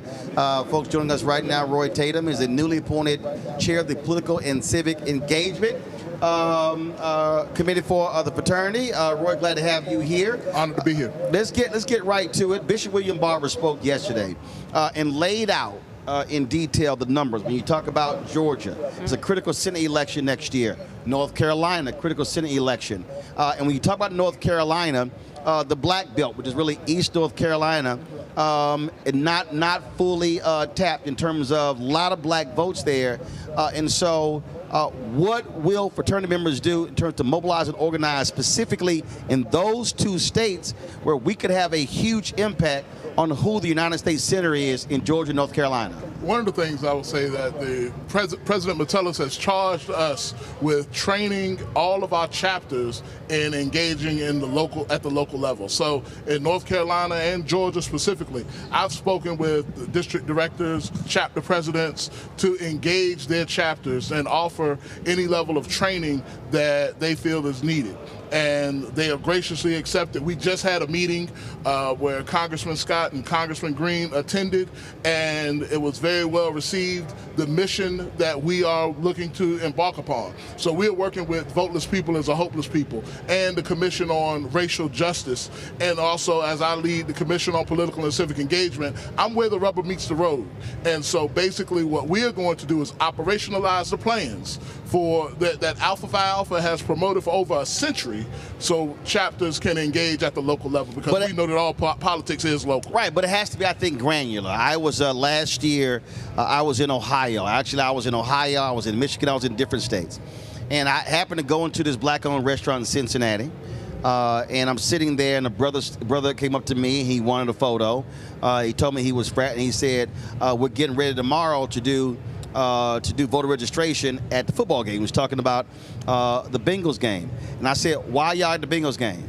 And he said, what do you mean? I said, okay, how much time are you going to spend at the Bengals game? And how many people do you think you're going to register the Bengals game?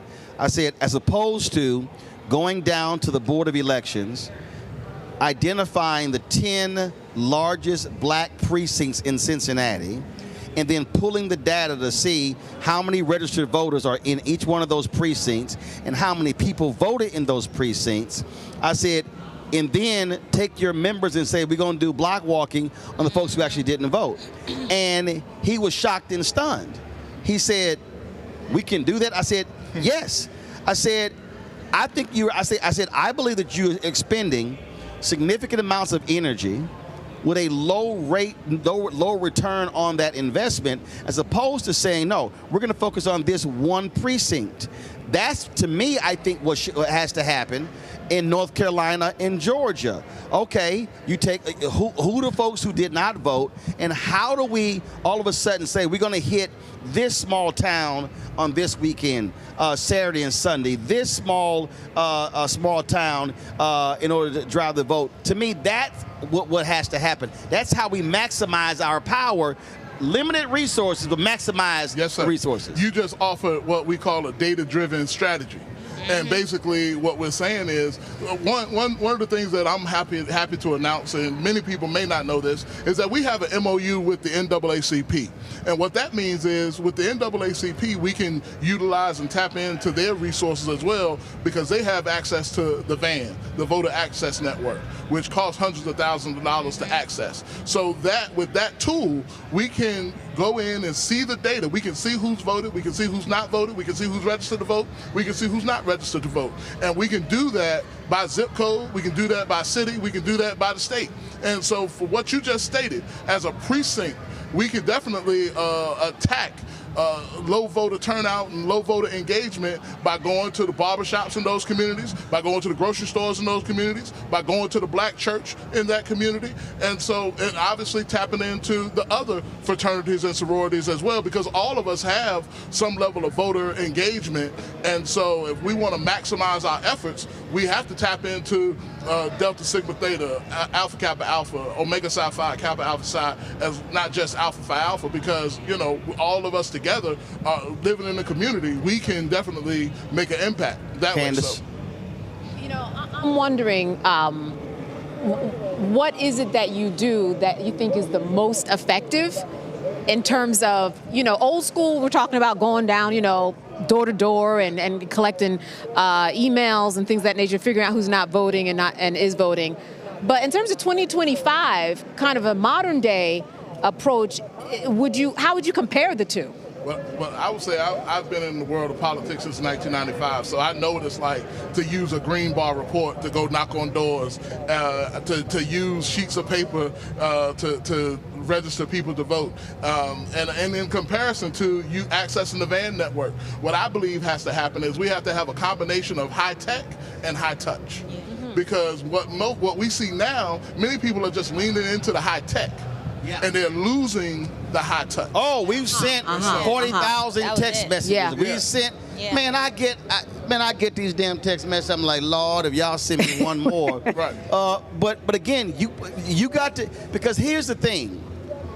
When you touch somebody, yes, sister, our records show you didn't vote. Right. Right. Can I ask you why? And she may have been in the do hospital. that. She may have been in the hospital when it was time to vote. Right. She may have had a car accident, or she may just say, "Well, baby, I forgot." That's or she may say, "You know what? I ain't hear from nobody." There you go. See, again, to me, I think sometimes you can be so new school that you act like old school don't work. Right. But it does. And that's why people lean into the high tech. Plus, it's easy. You ain't got to be in nobody's face. And most people, you know, here's the thing. You know, people can say that they're supportive of a certain candidate until you get into their face and say, why? Right. Why? Why do you support this candidate? Or why do you think this candidate is better than another candidate? And they really can't explain to you why they bought into that person's brand or they bought into that campaign's brand, but they can't give you a policy point to why they're supporting that campaign. And so when we are able to hit the street with talking points, with policy points, with what are the consequences if you cast your vote in this direction, then we can influence people in how to vote. And the thing very here, you obviously, if they're moving as an organization, they can endorse. But what they can say is, on these 4 issues, yes, sir, this candidate agrees with this. This candidate doesn't. Ma'am, here you go. Right.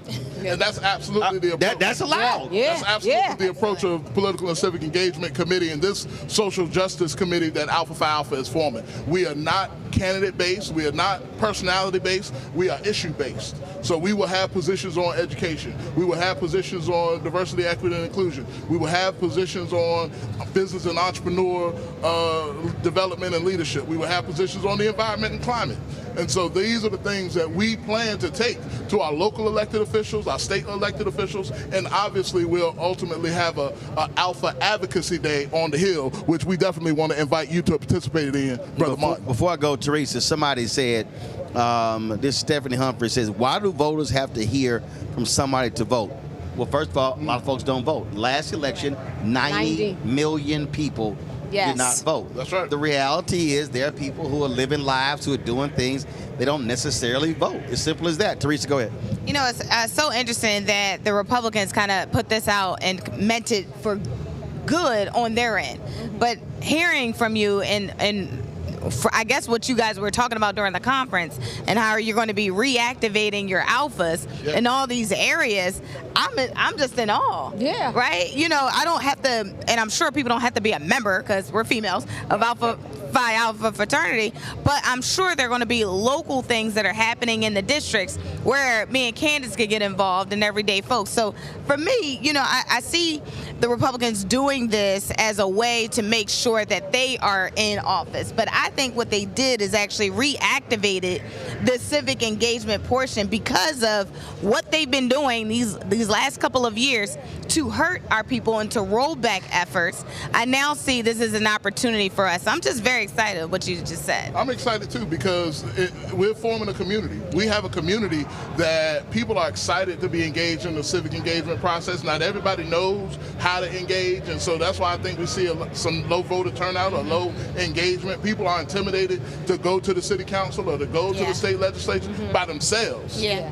But if they can go with a crew, you know, they can go say, hey, wear your colors, wear your alpha tie, wear your alpha blazer. We all have those, and you know, we want to wear our alpha blazer, and then we can give them the talking points of the fraternity. They're excited, and then on top of that, find the person that represents you. Yeah. Who's the person that represents your neighborhood as we talk about the state legislature, and then they know who to talk to, and they have their talking points. Yeah. And so we look forward to this kind of activity all across the nation. Yeah, I saw the Alpha Blazers out there. It didn't matter, it was 90 degrees. They were like, we got them on and we're going to help you win. That's right. Because we ice cold, so the heat don't But you know, I'm wondering, how do you really get to a young person though? Because you're not going to be in their algorithm if they're not clicking on you. So how do you really get to that 18, 24-year-old, that one who's not in school learning exactly? Like they have to go outside of school to learn what you are giving. But how do they even find out about you when I have students that will be on here for 8-10 hours a day? And if you're not in their algorithm, it doesn't resonate. And I'm wondering, and this is where you come in. I was literally about to tap in. Yeah, you know, how do you connect that? Good combination of high tech, high touch. Go ahead. I love this high touch thing. Yes, we have to meet the people where they are, but I also think we need to listen to the issues of young people. They got their own issues, right? That's happening throughout their lives, right? From curfews to, you know, jobs to, you know, access into centers before the age of 18, you know, like, so they also have their own concerns. And what we've been seeing, especially on these mass media platforms, is that millennials, Gen X, Gen Y, I hate the whole generation, but the 18 to 24 age, they have been activating their voice through social content.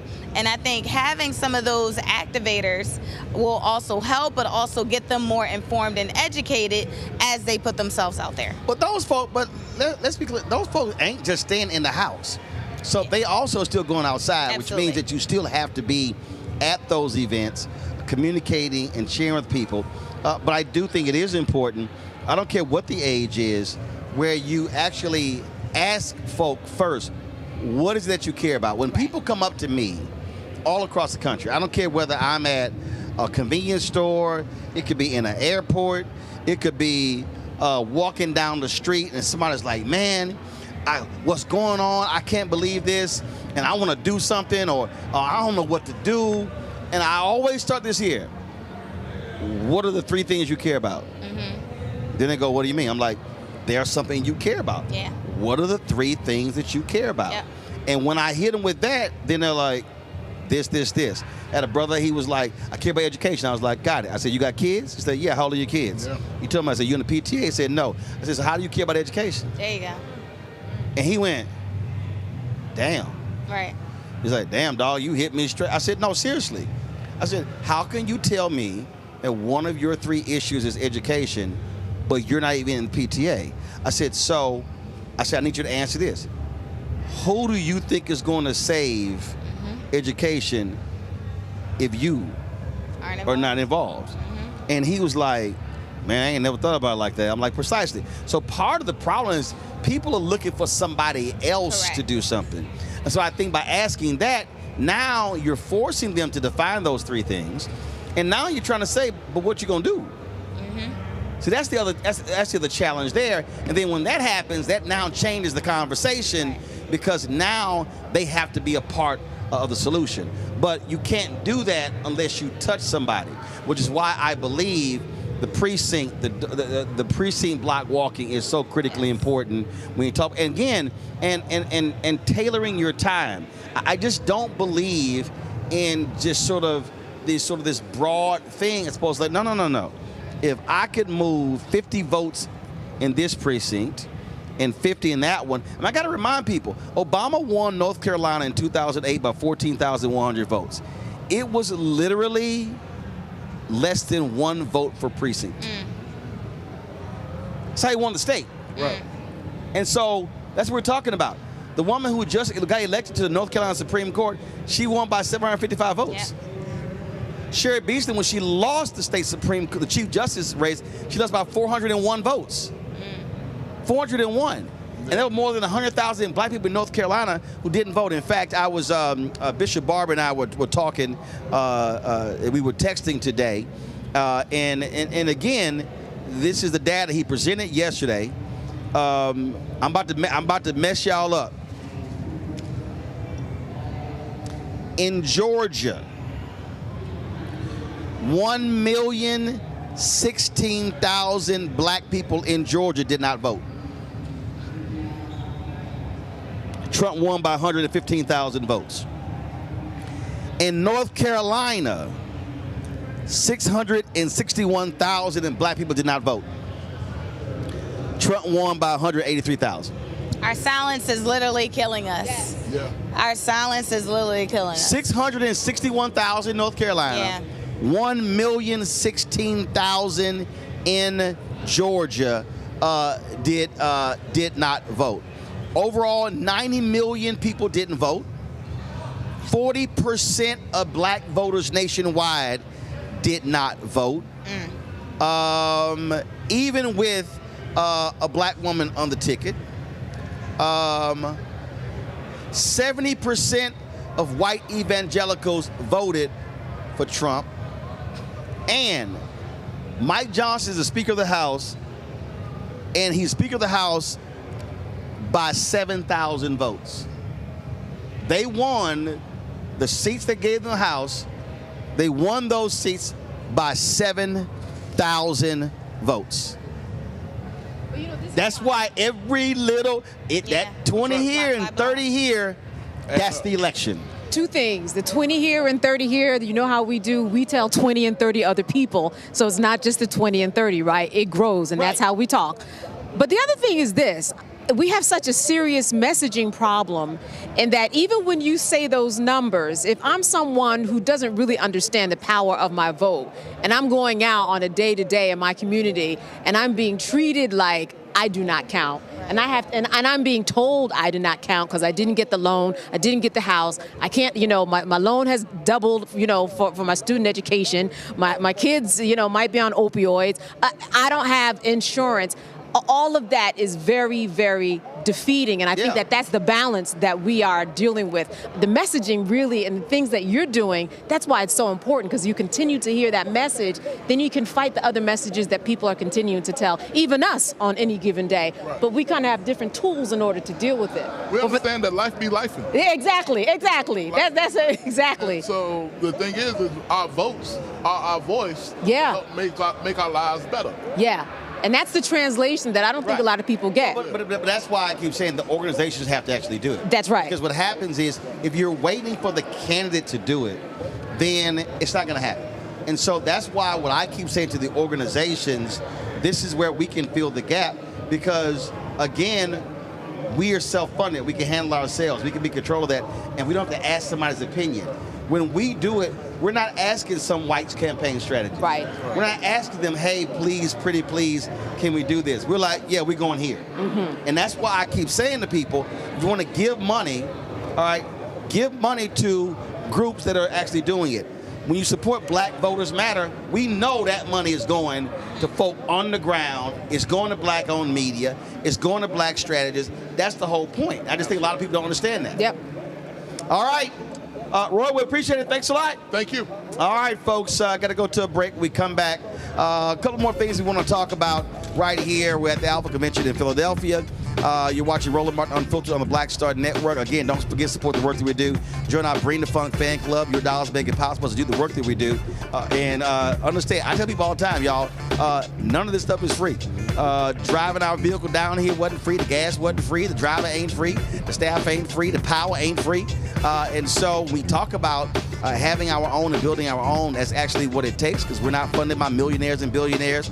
We're fighting these ad agencies every single day when it comes to resources. So your support absolutely is critical. If you want to support us via Cash App, use the Stripe QR code. You see it right here on the screen. Click the Cash App button, the pay button to contribute. You can also use that QR code for credit cards as well. Check some money order. Make it payable to Roland Martin Unfiltered. Send it to P.O. Box 57196, Washington, D.C. 2003-7-0196. PayPal, R. Martin Unfiltered. Venmo, RM Unfiltered. Zelle, Roland at RolandSMartin.com. Roland at RolandMartinUnfiltered.com. We'll be right back.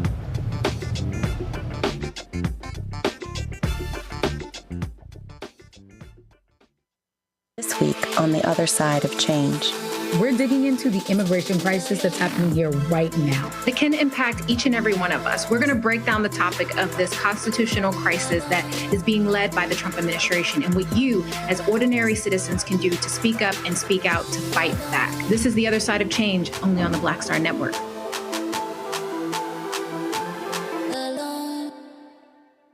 Now streaming on the Black Star Network. I had been trying to get a record deal for a long time. You know, when I finally got signed to the Motown record label in 2003, I was 34, 35 years old. And up until that time, I had been trying to get record deals the traditional way. You know, you record your demo, you record your music, and you send it, you know, to the record labels, or maybe somebody, a friend of a friend, knows somebody that works for, you know, the record label. And really, chemistry that was my last-ditch effort at being in the music business. How long have you been trying? I've been trying since I was a teenager. Wow. You know? And you know, and I'm grateful that it didn't. I'm grateful that it happened when it happened, because I wasn't prepared, you know, as a teenager to embrace all that comes with a career in the music industry.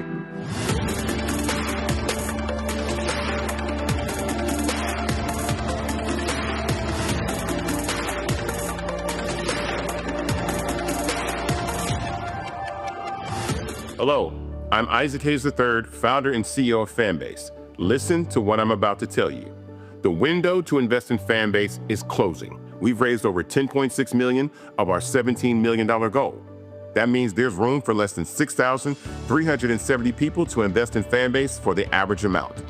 The minimum to invest in Fanbase right now is $399. That makes you an owner in Fanbase today. Go to startengine.com/fanbase to invest. Why?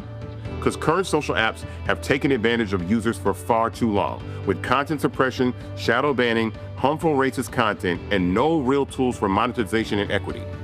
Fanbase has over 1.4 million users and counting, allowing anyone to reach all their following and monetize their content from day one. Social media is the new TV, and whoever owns the apps that distribute that content have the opportunity to own potential billion-dollar companies. While big platforms with uncertain futures are failing to serve their users, Fanbase is stepping up to fill the gap. Don't wait until it's too late. Invest now, invest for yourself and your future. Go to startengine.com/fanbase and own the next generation of social media.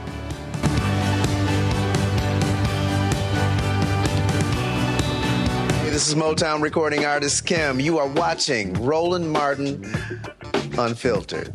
That boy, he always unfiltered, though. I ain't never known him to be filtered. Is there another way to experience Roland Martin than to be unfiltered? Of course he's unfiltered. Would you expect anything less? Watch what happens next.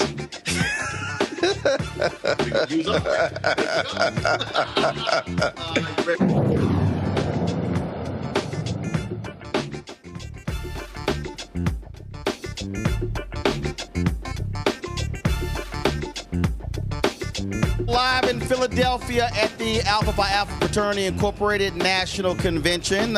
Folks are getting ready for the Step Show on this Friday. We are glad to be here, of course, talking, doing our show, talking about all the great things that are happening, not only with Alpha, but also just with all of the stuff that we are covering as well. And so we are just, again, glad to be here. So let's talk about a couple of things, folks. And y'all know we always talk about the importance of black-owned media. And the reality is we are living in a very different time today. We see what is happening in this landscape, dwindling voices, if you will, especially when it comes to black talk radio.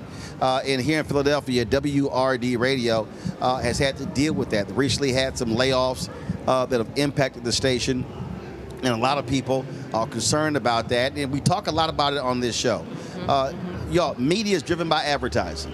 That's right. And the reality is $350 to $400 billion is spent every single year on advertising. Black-owned media gets anywhere from 0.5 to 1%. Okay, I want you to hear what I just said. That's all black-owned media. That's, take your pick, that's Urban One, that's Black Enterprise, that's Essence, that's everybody. 0.5 to 1%. Now, many of these companies have market share. The black market share is 20, 30, 40%. So their spend does not compare at all to how black folks are supporting their products. And so that's what's going on, which also means that black folks have to be stepping up to support black-owned media. Joining us right now to talk about what's happening at WURD is the host of Evening Words, Dr. James Peterson. Glad that he can join us. Of course, still have my panel here, Teresa Lundy, Candace Kelly. Joining us is Andy Pierre, Chief Political Strategist, founder of Fox and Lion Communications. Glad to have you here with us as well.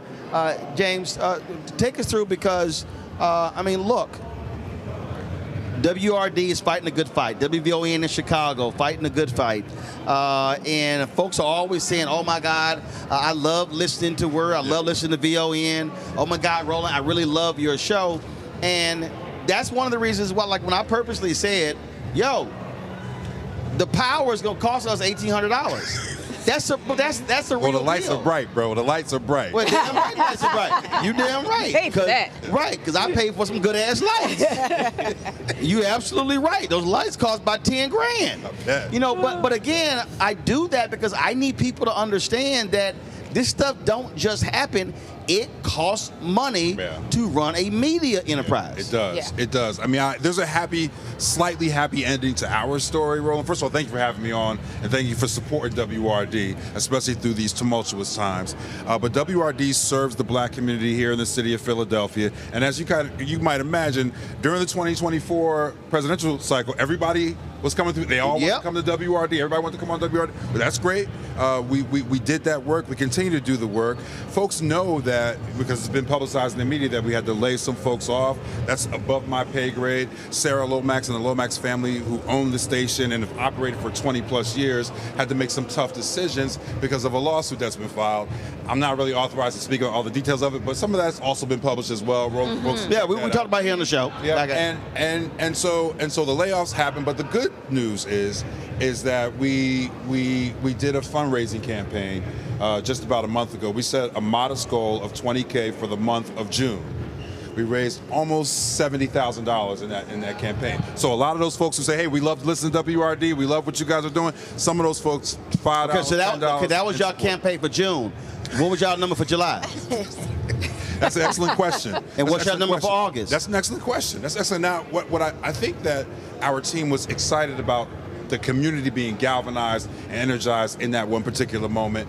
I'm sure we'll see more WRD fundraising. No. It has to happen. I'm seriously. Listen, people. I love when these haters talk, and I don't really give a damn about haters. Oh man, you always begging for money. I'm like, because bills are monthly. Yes, they are. The reality is, in my office, we don't have regular Wi-Fi. That's right. We got fiber. That's right. That fiber costs me $2,500 every month, whether we are in it or not.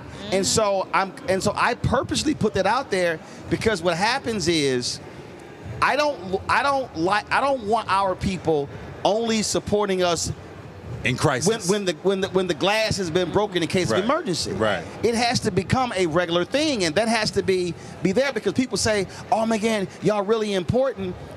What you deem important is how you spend your money. That's right. That's and right. if you think that Starbucks every day is important, the reality is if you don't drink Starbucks for a week, you can give that to WRD or to this show, to some other black-owned media. That's just real. And I would just add to that, Roland, that concept is at a premium right now. You see what they did to Colbert, right? Yes. I mean, they're crushing dissent.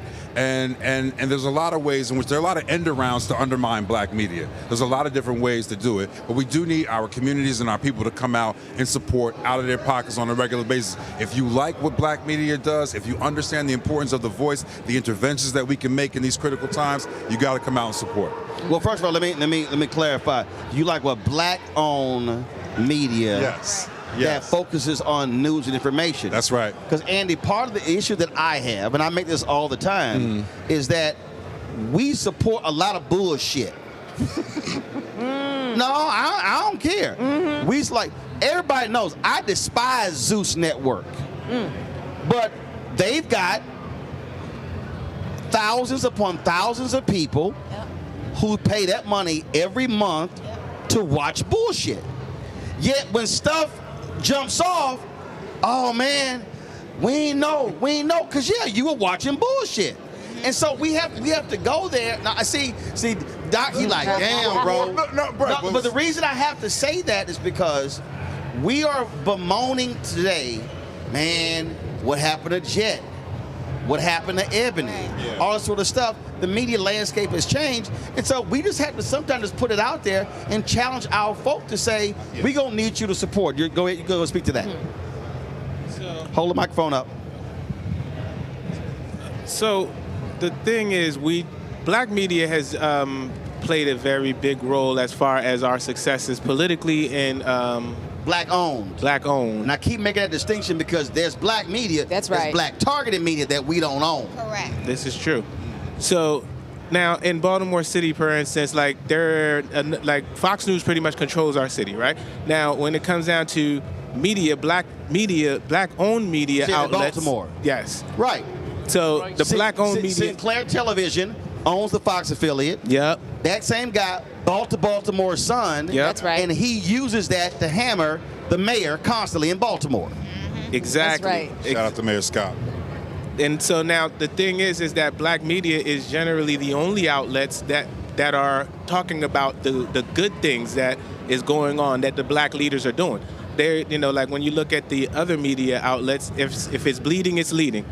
And so it's like, doesn't matter what progresses we make unless we are supporting and we're looking at what the black-owned media outlets are putting out, and we're clicking their links and we're sharing their links, then we'll always continue to be buried and we'll always continue to complain about the fact that we're not getting the opportunities that we should be getting.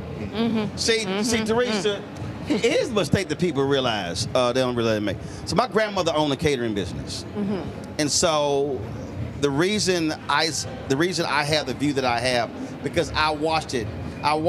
So they live 8 blocks from us. All right, so I would always be over there after school. My brother and I started with a catering business. We were 7, 8 years old. So I knew what it was like to sit on the couch. The bride's daddy or the grooms were sitting there with me. We watching TV, and the bride and her mama in there with my grandmother booking the wedding. And I would sit there, and I'm talking about the booking, it might be 4, 5, 6 hours. And they sitting there going through everything. We're going to do silk flowers, fresh flowers. We're going to do glass, plastic. We're going to all this sort of stuff. And nearly every time they sit there and get to the bottom. My grandmother got her legal pad and then get to the bottom, and it might be 14, 15, 17, 18,000. And then folks like, oh, Miss Lamont, I'm sorry. You know, all we had we just had about 6,000. Why y'all asked to come here and tell me you had $6 grand, and I sat here and spent all this damn time. And so that's how. So I'm watching that because here's what I understood. My grandmother could not charge what she needed to charge, and she didn't, which means that she paid us less. Right. That impacted her being able to run her business. Absolutely. And so that ain't how Ro do it. Yeah. So people call me and they like, hey man, we would love for you to live stream this event. Okay, where? Oh, it's gonna be in this city. Gotcha. How long? Okay, hit a number. We can't. That's bigger than our budget. I'm like, we won't be there. Now I say that because folks are always asking, can you cover this? Can you cover this? Can you cover this? And I literally go, you do know that stuff costs. Absolutely. And I told you, I'm petty. Right. I have the database of all 36,000 donors. I will run your name. And I'll be like, this person has never supported our show, but you want me to show up to broadcast from your event. At a discount. Yeah, you know, Roland, you're totally right. And, you know, as a fellow business owner myself, you know, I think when it comes to wholesale deals, we can only do but so much, right, at a certain time. But when you have Black-owned media, from the top on bottom, like, you know, if we look at the quality and excellence that I've been a part of this show for over 4 years now. I had to do the math the other day. And seeing it from a team of 2 to evolve from 10 plus. We didn't have these lights. And didn't have these lights. We didn't have these cinematic cameras. We didn't have these cinematic, like we got Netflix quality. That $5,000 fly pad. Absolutely. Okay, absolutely. These monitors are new. Absolutely. I'm right. But as you grow.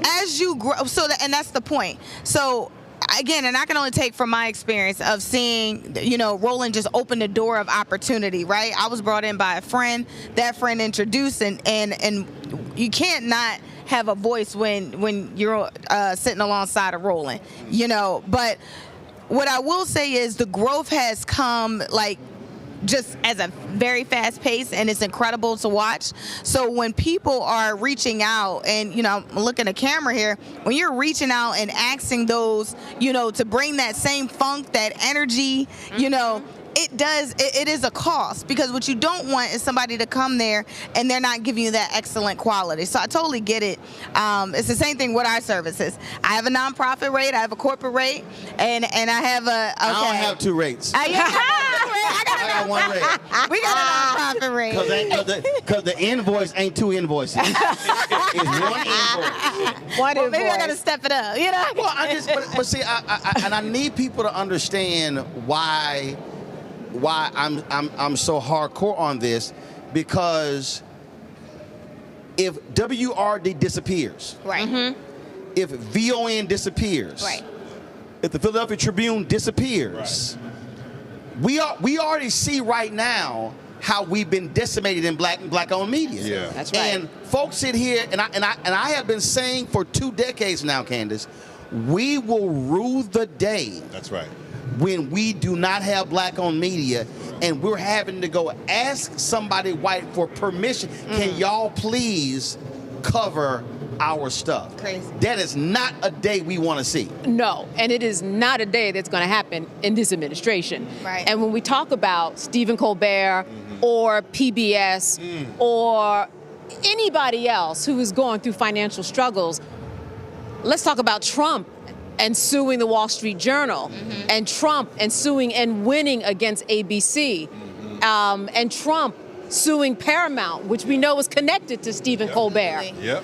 When we look at that, we know that diversity of thought is something that the powers that be do not want. And the emphasis is on the word power, because they have the power to tell a Stephen Colbert that you're going to be off the air. Crazy. But the other thing is that we have to understand the numbers, and that when we talk about media like you, we are talking about Stephen Colbert on a good day was averaging 2.5 million. Roland, we know your numbers are good. We know your numbers are that good too. People have to understand, once again, the power that they have in order to go out there and do on their own. But it has to be Black-owned media, or else somebody can come and shut you down. Yeah, absolutely. Because they're shutting the white boys down. Because see, on the radio side, you had WBLS in New York. Yep. So when Inner City Broadcasting, Percy Sutton family owned it, but then when they got sold, guess what? They flipped that format, and what was a black radio station became a sports station. That's right. It became something else, and that's the thing that people have to understand. And so I want our people, again, not to respond in a state of emergency. Right. It has to be consistent and continuous. Yeah, I mean, we're talking about the sustainability of Black-owned media, and I think that's always been a challenge. Roland, you've done incredible work, as you know. Also, the benefit of being a second-generation entrepreneur, being in the room and hearing those things in your own family helps prepare you. And I feel like we need to understand, like, maybe we started this race a little bit late in this country when it comes to media, when it comes to ownership, but now it's like at a premium, we got to get caught up.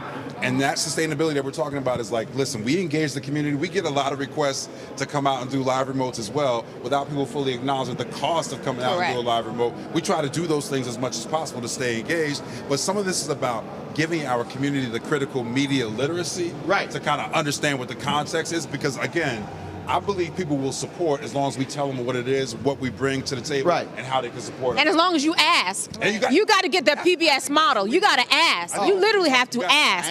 Yeah, we don't have to tell you. But yeah. Challenge, bro. No, but seriously, I mean, because this is one of the things that, and I've had to have this conversation with other people, is they're like, man, well, you know, I don't know. I'm like, your ass want to be out of business? No, I have to be hardcore people like that, because the reality is it all cost. And what happens is, in too many of our cases, and I tell black people this constantly, we love to talk about, and we carry it as a badge of honor. Man, we've done a whole lot with little. I ain't trying to have that conversation. No, seriously. I hear you. It's a conversation for right. I don't want to survive conversation. I want to thrive conversation. And so like when we started, so when we laid out, it actually really was, I said we're going to do a for-profit, but it really was taking a non-profit model by saying we have a fan club. And when I started, I also made clear, and I don't know exactly how y'all are doing it, but this is how I did it. I said, listen, let me clear. We ain't sending you no stuff. No, I was like, yo. I said, if I gotta send you hats, mugs, tote bag, I said, swag costs money. Postage costs money. So the reality is, if you gave $50, I said it might be $10 left. So I said, when you send money, you're investing in the show, and what are you getting? You're getting this 2 hours a day, 4 other shows, plus the live stuff that we covered. See, when people are watching us cover this congressional hearing or this live event, or this convention, they don't realize that I have to pay Associated Press $150 grand a year. When people say, man, I love the app, that's $140,000 a year. I run down the cost, because people need to understand that this stuff is real. So when you give, folks like, oh my goodness, man, I love you guys. It's not a Sprinter, but I love your new vehicle. That was $284,000. And so we can't do what we do if the support is not there. Absolutely. And again, that's how we have to be. And so it's critically important at folk in Philadelphia support the station, and we also have to be hardcore in telling folk, I'm sorry, we're not gonna be there. No, seriously, I ain't got a problem saying no. We can't make it happen. No, right. Yeah. No is a complete sentence. Yeah. I think it's a delicate balance, Roland, between. Ain't delicate. I think for us, it's a delicate balance because, number one, remember Philadelphia is the poorest big city in this country. It is. No, hold up. No. See, Doc, hold up. See, you gonna make me. First of all, what little youth group you in?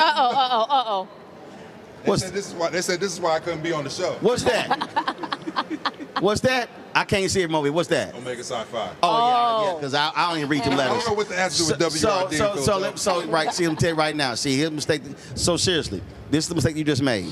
One, April 3rd, 1968, Dr. King said in Mason Temple's last sermon, he said, individually black people are poor. Yes. He said collectively, we're one of the largest economies in the world. Without question. So the mistake that we make when we start with the premise, we're poor. No, we're not. Yeah, let me finish, bro. I'm not coming from a deficit model. I'm giving you some context. The poverty rates in Philadelphia do matter in terms of the communities that we serve. We're not going to stop serving some of those communities, right? The organizations, nonprofit and otherwise, that work with them are sometimes our partners in the work that we have to do. I got you. It is a delicate balance to serve the community on the shoestring budgets of black-owned media. And what I'm saying is that's cute, but I disagree. Because the bottom line is this here. If somebody says, man, I really love what y'all do, can you support with $1? Exactly. See, you can't keep telling me, man, this is so valuable, this is so needed. And I'll literally say, can you not buy one soft drink? Right. For one, there are people who give us $1 a month. Wow. That $1 is just as powerful as the person that gave me 1,000, because if 100 people give me $1 a month, that's $1,200 a year. Yeah. See, and when we do that, the person's like, damn, I ain't never thought about it. Yes, I'm asking you, if you think WRD is so valuable, I'm asking you not to buy a bag of chips once a month. No, that's how we have to reduce it. Legit. Yeah. And the person's like, damn, I ain't never really thought about it like that way. To me, that's how we have to do it.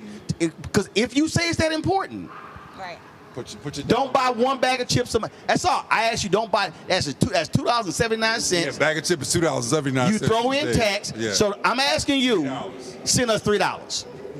Those are some expensive chips. Lord have mercy. But that's the truth. But you know what? I think that also people need to understand this whole idea of legacy media, and that what WURD is, what you are, the seeds that you planted. What were you, 2019 when this kicked off? 18? 7 years in September. Yeah. So this is a new type of legacy media. When we talk about legacy media, we're talking about NBC, but this really is a legacy media. And if people understand how far that goes and what the images of seeing ourselves on television or on YouTube or wherever you might see them on your handheld, how that translates, because we know what the media has done to the black community and how we're portrayed. But legacy is also changing. So yeah, exactly. That's what it's changed. So for instance, I wouldn't call WRD a radio station. You're not a radio station. It's a platform. No, you're a media company. Because you're doing audio. But in this digital world, you can also be doing video. That's right. Yep. You can utilize AI to take what is spoken, turn those into written stories. Now you have that. So now you completely are changing. Yeah. You're going way beyond just that one particular medium. Yeah. And that's the world that's just the world that we're living in. It is. To now serve the audience. To its credit, WURD is doing that. WURD has the app. Yes. My show is on Facebook, WURD Radio, Twitch. It's definitely doing that. Hold on, but y'all are y'all on Facebook? Y'all on YouTube? We have our YouTube page is not as active as no. Y'all need to stop wasting time on Facebook. Okay, you recommend YouTube? Let me help. Oh, absolutely. First of all, Facebook demonetizes black news. They demonetize black content. Now, if you're doing entertainment and goofy shit, they actually fund that. But if you're doing news, absolutely. So y'all should be driving your folk to your YouTube channel, because YouTube's model is much more content creator friendly. Second of all, it's the largest video platform in the world. Netflix is number 2. Right.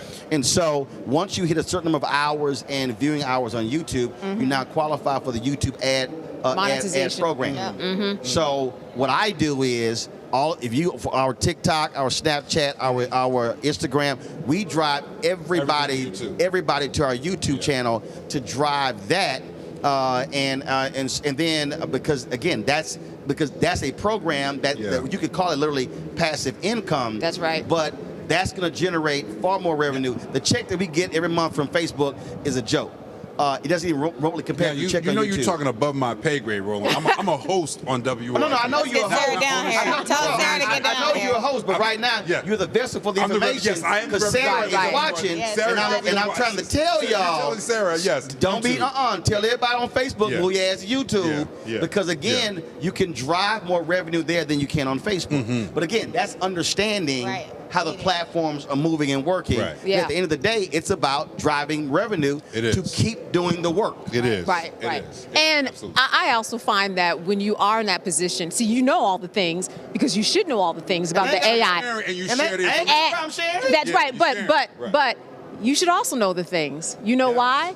Because you should know what it means to create a version of yourself and type in the wording, and there you are talking. I spent 8 hours one Saturday going through all the apps that I hear people are talking about. Mid-Journey and the AI, and you can make a version of yourself. And I typed myself in, and there I was. And the words that I typed, I saw myself, but I wasn't really saying the words, but I was able to create an image of myself saying those words. Eventually, those types of things that you learn, they have a place somewhere with what you're doing, but you do have to get everybody caught up on what's going on in the AI world and what's going on with all these platforms. There's been professional development in that space for all the journalists, learning how to use AI as a tool and all the work that we do. Sarah's a great steward of the business for sure when it comes to those things. I think that there has to be some adjustments, and there are already adjustments. Obviously, we had to lay some folks off, but in terms of leveraging the right social media platforms, that YouTube piece is right. I know that there is a YouTube platform for WRD, but all the rhythm is on Facebook now. That's an Man, let me again, check. I don't control that, but it should be made Let me check. for organizations trying to expand what they're doing in terms of their footprint on social media. I mean, listen, we know how the world is, again, the world has changed. It is a completely different world than we are used to. And I just want our folks. All right, so here's the deal. Y'all got WRD has 5,700 subscribers on YouTube. Let me see. Y'all have had a total of 892,000 views. So WRD already qualifies for the YouTube ad monetization program. So y'all should be in it.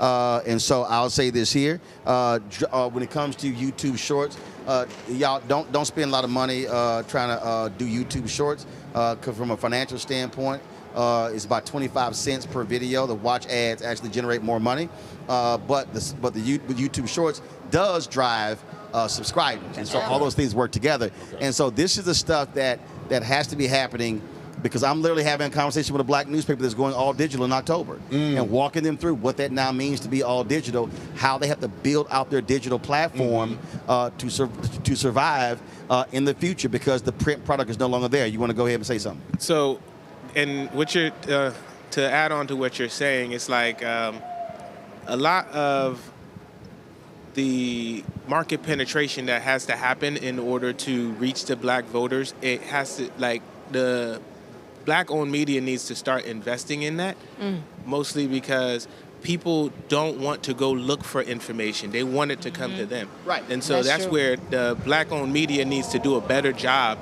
at putting that information, putting that intel in front of people. Are. Exactly. Yeah, absolutely. Yeah, somebody was like, man, you should build a site. Hell, no. We're going to go where they are. When I started this, people thought I was crazy. I said, no. We're going to stream here, and then where they already are, and build that way. And they thought I was crazy. I said, because you got to spend a ton of money trying to market somebody to come over here. That's not how people are using content.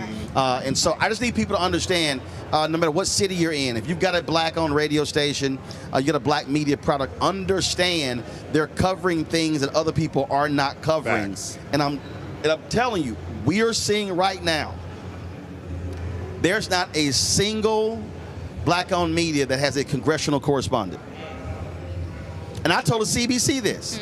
They were like, we come out of our CBC meetings, there's no black-owned media there. I'm like, do y'all know what it costs to pay a congressional? I said, do y'all know what it costs to pay a congressional correspondent? I'm like, do you understand that? I said, oh, by the way, the federal government spends $1 billion a year on advertising. Black-owned media gets 1% of the federal advertising dollars. I said, and I said to the CBC, I said, let's just say 10%. I said, black-owned media gets 10% of federal money. It's $100 million. I said, if we got $2 million of that $100 million, I said, I can have 3 correspondents hired in 90 days. Wow. Wow. I said 3 correspondents and an editor. I said to pay for the whole team. I said that $2 million. I said in 90 days. There's no question about the talent. Did anybody went quiet? I'm like, yo, so do understand. This is the reason why you're not seeing black correspondents, why you're not seeing black writers. Or you're seeing correspondents get hired and then they're getting fired all in the same time. Yeah, we've seen CNN, we've seen MSNBC hosts. Now they're trying to start from scratch, right? And it's... Yeah, and they calling me for advice. Right, and there's a cost for that, right? So, but I think, again, if they originally owned their voice, right, and there's not much they could have said because you're under a parent company where there's a whole bunch of rules and regulations that you can say and can't. But if they thought about, like, the partnership, right, of forming, those relationships with independent black-owned media early on, now that they're free agents, I think that can also go a long way to just ensuring a better path of educational value for our communities. Absolutely. Well, look, first of all, if folks want to support the station, where do they go? Go to WRDradio.com/support. There you go. All right, then. We appreciate it. Thank you very much. Thank you, brother. I appreciate you and appreciate the work you do. Thanks a bunch. Got to go to a quick break. We'll be right back. We're going to check with our panel about how Trump's Department of Agriculture now screwing black farmers. I keep telling all y'all fools who said Trump and Kamala were the same, y'all were dumbasses. I'll be right back.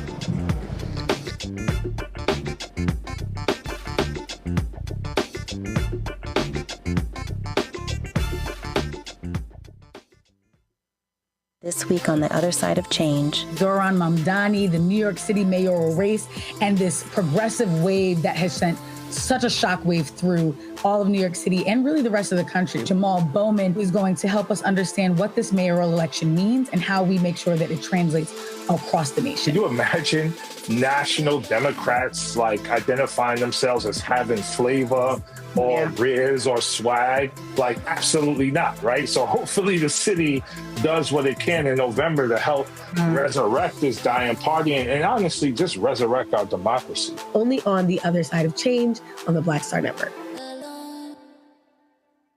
On our next A Balanced Life, we talk about how to get in touch with your feelings, emotions, how to find your North Star, and how to move your life along. Because oftentimes what we'll do is we'll accept what the world says about us as the truth and how we see ourselves, which that can be completely contrary to what the Word of God says about who you are. That's on the next A Balanced Life here on Black Star Network.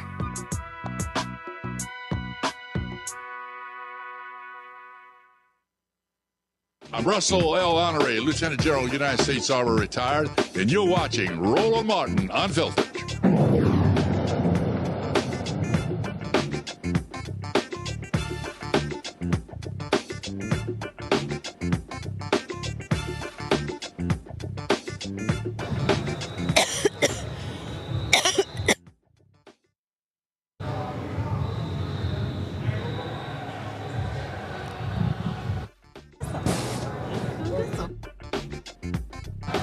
Good on camera.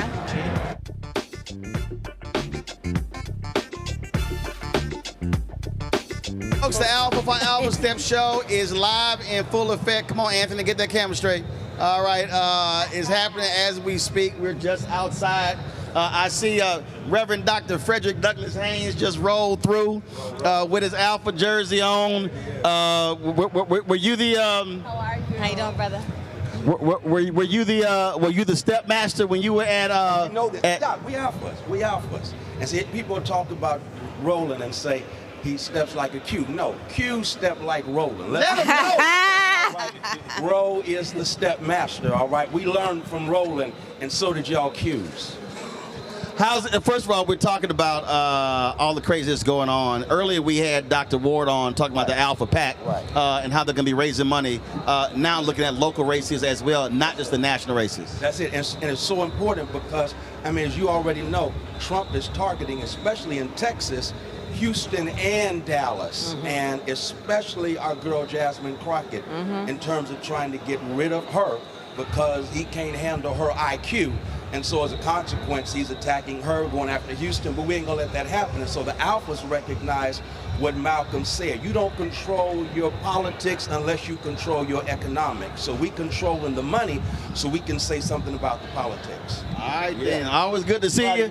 And you clean as always. Well, you know, I try. I threw a little something on. I want to see you out here.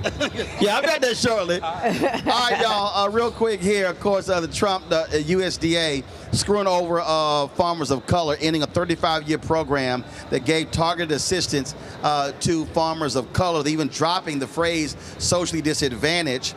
To comply with Trump's order, the USDA ended its diversity efforts across 14 programs, canceling 3,600 contracts and grants, claiming it would save $5.5 billion. It's directly impacting black farmers who make up less than 5% of the nation's farm owners. And I mean, look, I don't know how many times we've had to say this, Candace, but we kept telling these fools this was going to happen. And to listen to some of these Simple Simon Negroes telling us Kamala wasn't really black, Trump really wasn't as bad as we thought, we just being hysterical, why y'all trying to scare us? We survived him the last time, we survived slavery, we can survive this time. But they real quiet with all this anti-black stuff happening with the racists in the Oval Office. And you know what? That tracks. Here's somebody, and here are people who had everything written down in Project 25. Like you said, we've seen this. We knew this was going to come. We knew that this was going to be where we were. I just don't think people believed it.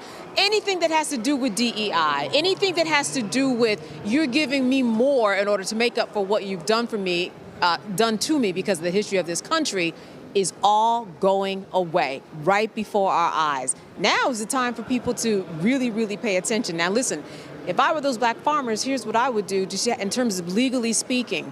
Legally speaking, Trump, that administration, they don't want anything DEI. They don't want anything being decided by race or gender or ethnic origin. All right? Well then, and they want everything to land equally. Well, all right, then show us those numbers. Then it's got to be, you know, what is the average, what's the percentage of black folks, and then what's the percentage they actually stopped collecting racial data.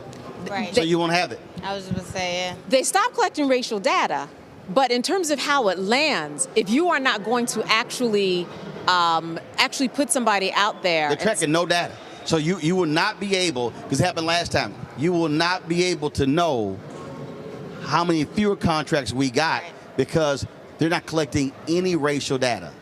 Well, then that's going to be the responsibility of the organizations to do it on their own. Yeah. Because that's going to be key in order to rising up and saying, well, this is why we were asking for these numbers, and this is why DEI existed. See, Andy, what I have been laying out, this was shortly after the inauguration, I laid out, I said, I need y'all to understand, this is a concerted effort to defund black America. They want to attack the civil rights infrastructure and the economic rights infrastructure because that is the underpinning of black America. That's what they're doing. That's their target. That's their goal. That is definitely their target, is definitely their goal, and we're not collateral damage. We are a target. Now, it's mostly African Americans, immigrants, and women who are the main targets in this thing. And with what they're doing with black farmers, that's a very concerted attack on black generational wealth because, correct me if I'm wrong, a lot of these black farms have been in the families for generations. And so when you take away the support for the black farmers, you are actively trying to reduce the amount of black wealth. I mean, you can't buy a piece of land and start farming in the city all willy-nilly. And of course, and now we see Trump talking about threatening to sign an executive order limiting NIL money. Oh, they can't stand all these young brothers and sisters getting paid all this money. It's some mad white boosters. They want to go back to that old system, Teresa. You know what? This reminds me of the clear marketing strategy of Make America Great Again. And what again meant was, you know, black folks back on plantations. We were, you know, strictly in poverty. The masters were overseeing us and telling us to do our job when to start, stop, wake up, sleep, who to be with, and who to marry. So I see this as, again, we can go back to, how great America was, and I think it was when black people were actually in position. But that, again, word for me is always the underlying, dog whistle that says all of the things that you thought you were going to win, all the things that you thought you needed to actually succeed and to help the next generation of leaders actually get by, we're actually going to snatch that away. So, I think we're at a very pivotal time. All of us outside of Roland is probably millennials. You look really. So, all of these things that are happening right now are just in real time going to affect our generation.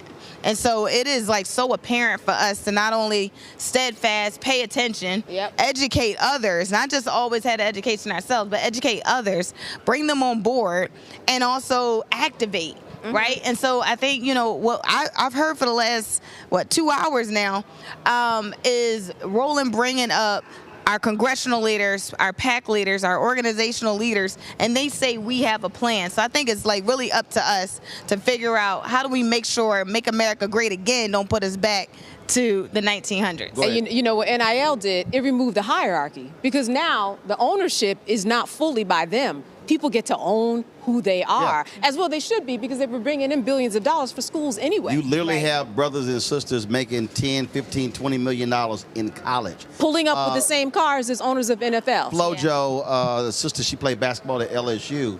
I saw a podcast. She was going off saying, "Fool, stop blowing all your money." Right. This sister is still in college. She said, "I bought 20 acres of land with her NIL money." There you go. And a corporation that she started. She's like, "Oh, no. She said, this money going to last me for a long time." And that's what they don't like. Because understand why they want to attack the NIL money. Because now you're going to have educated black athletes who have to now learn financial literacy in high school. That's right. So now, that's why you got a brother who finished Texas A&M, who got drafted by the Cincinnati Bengals. He hasn't signed because he said, the language in the contract, y'all changed for the last. I'm not signing that contract. So when you make $3, $4, $5, $6, $8, $10 million in college, they're not used. They're used to that broke black athlete who desperately wants to get drafted to buy his mama a house. Well, he already bought a house. Right. He bought 3. So they don't know how to handle this financially educated, liberated black athlete who says, I ain't got to go to the pros. I can stay in college one more year and make more than that rookie deal. Right. That's what's messing these cats up. And they're creating legacy. And the reality is, I don't know what the hell jurisdiction Trump has thinking that he can stop NIL money when that's state.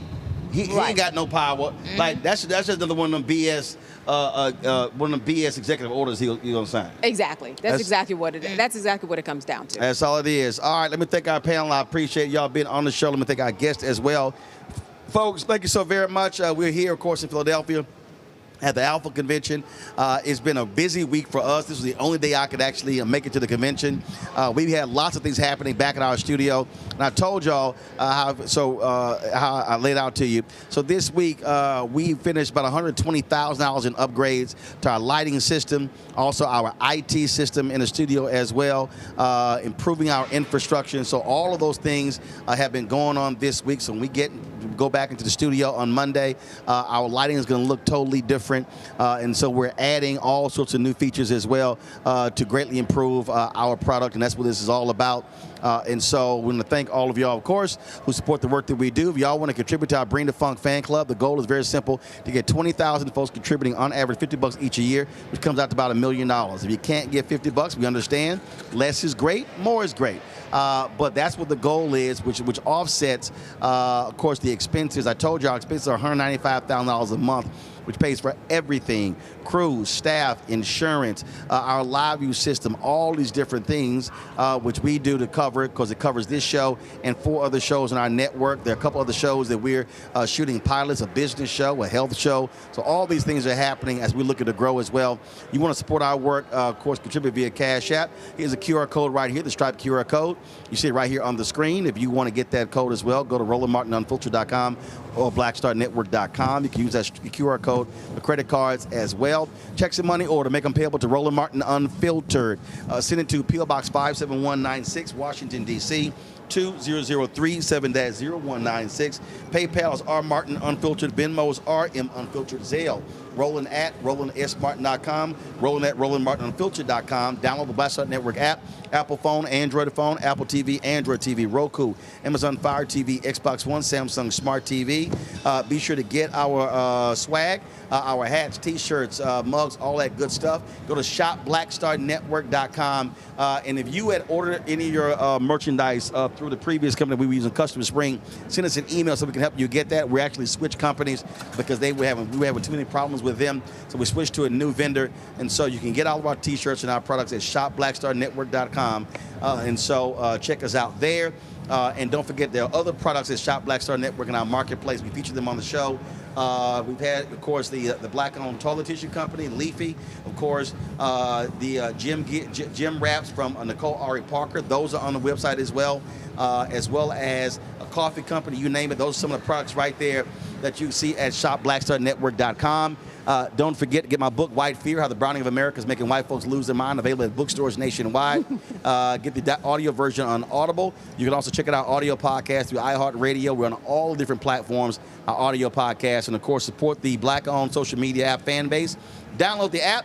If you want to invest, go to startengine.com/Fanbase. And y'all know every single Friday, we always celebrate everybody who's given us. If you've given one time or every single month, we always show those donors at the end of the show every single Friday. So we're going to roll that list, and once we get done, we'll go to Truth Talk Lives. And so I appreciate that. I'll see y'all Monday from Washington, D.C., the Black Star Network Studios. Holla!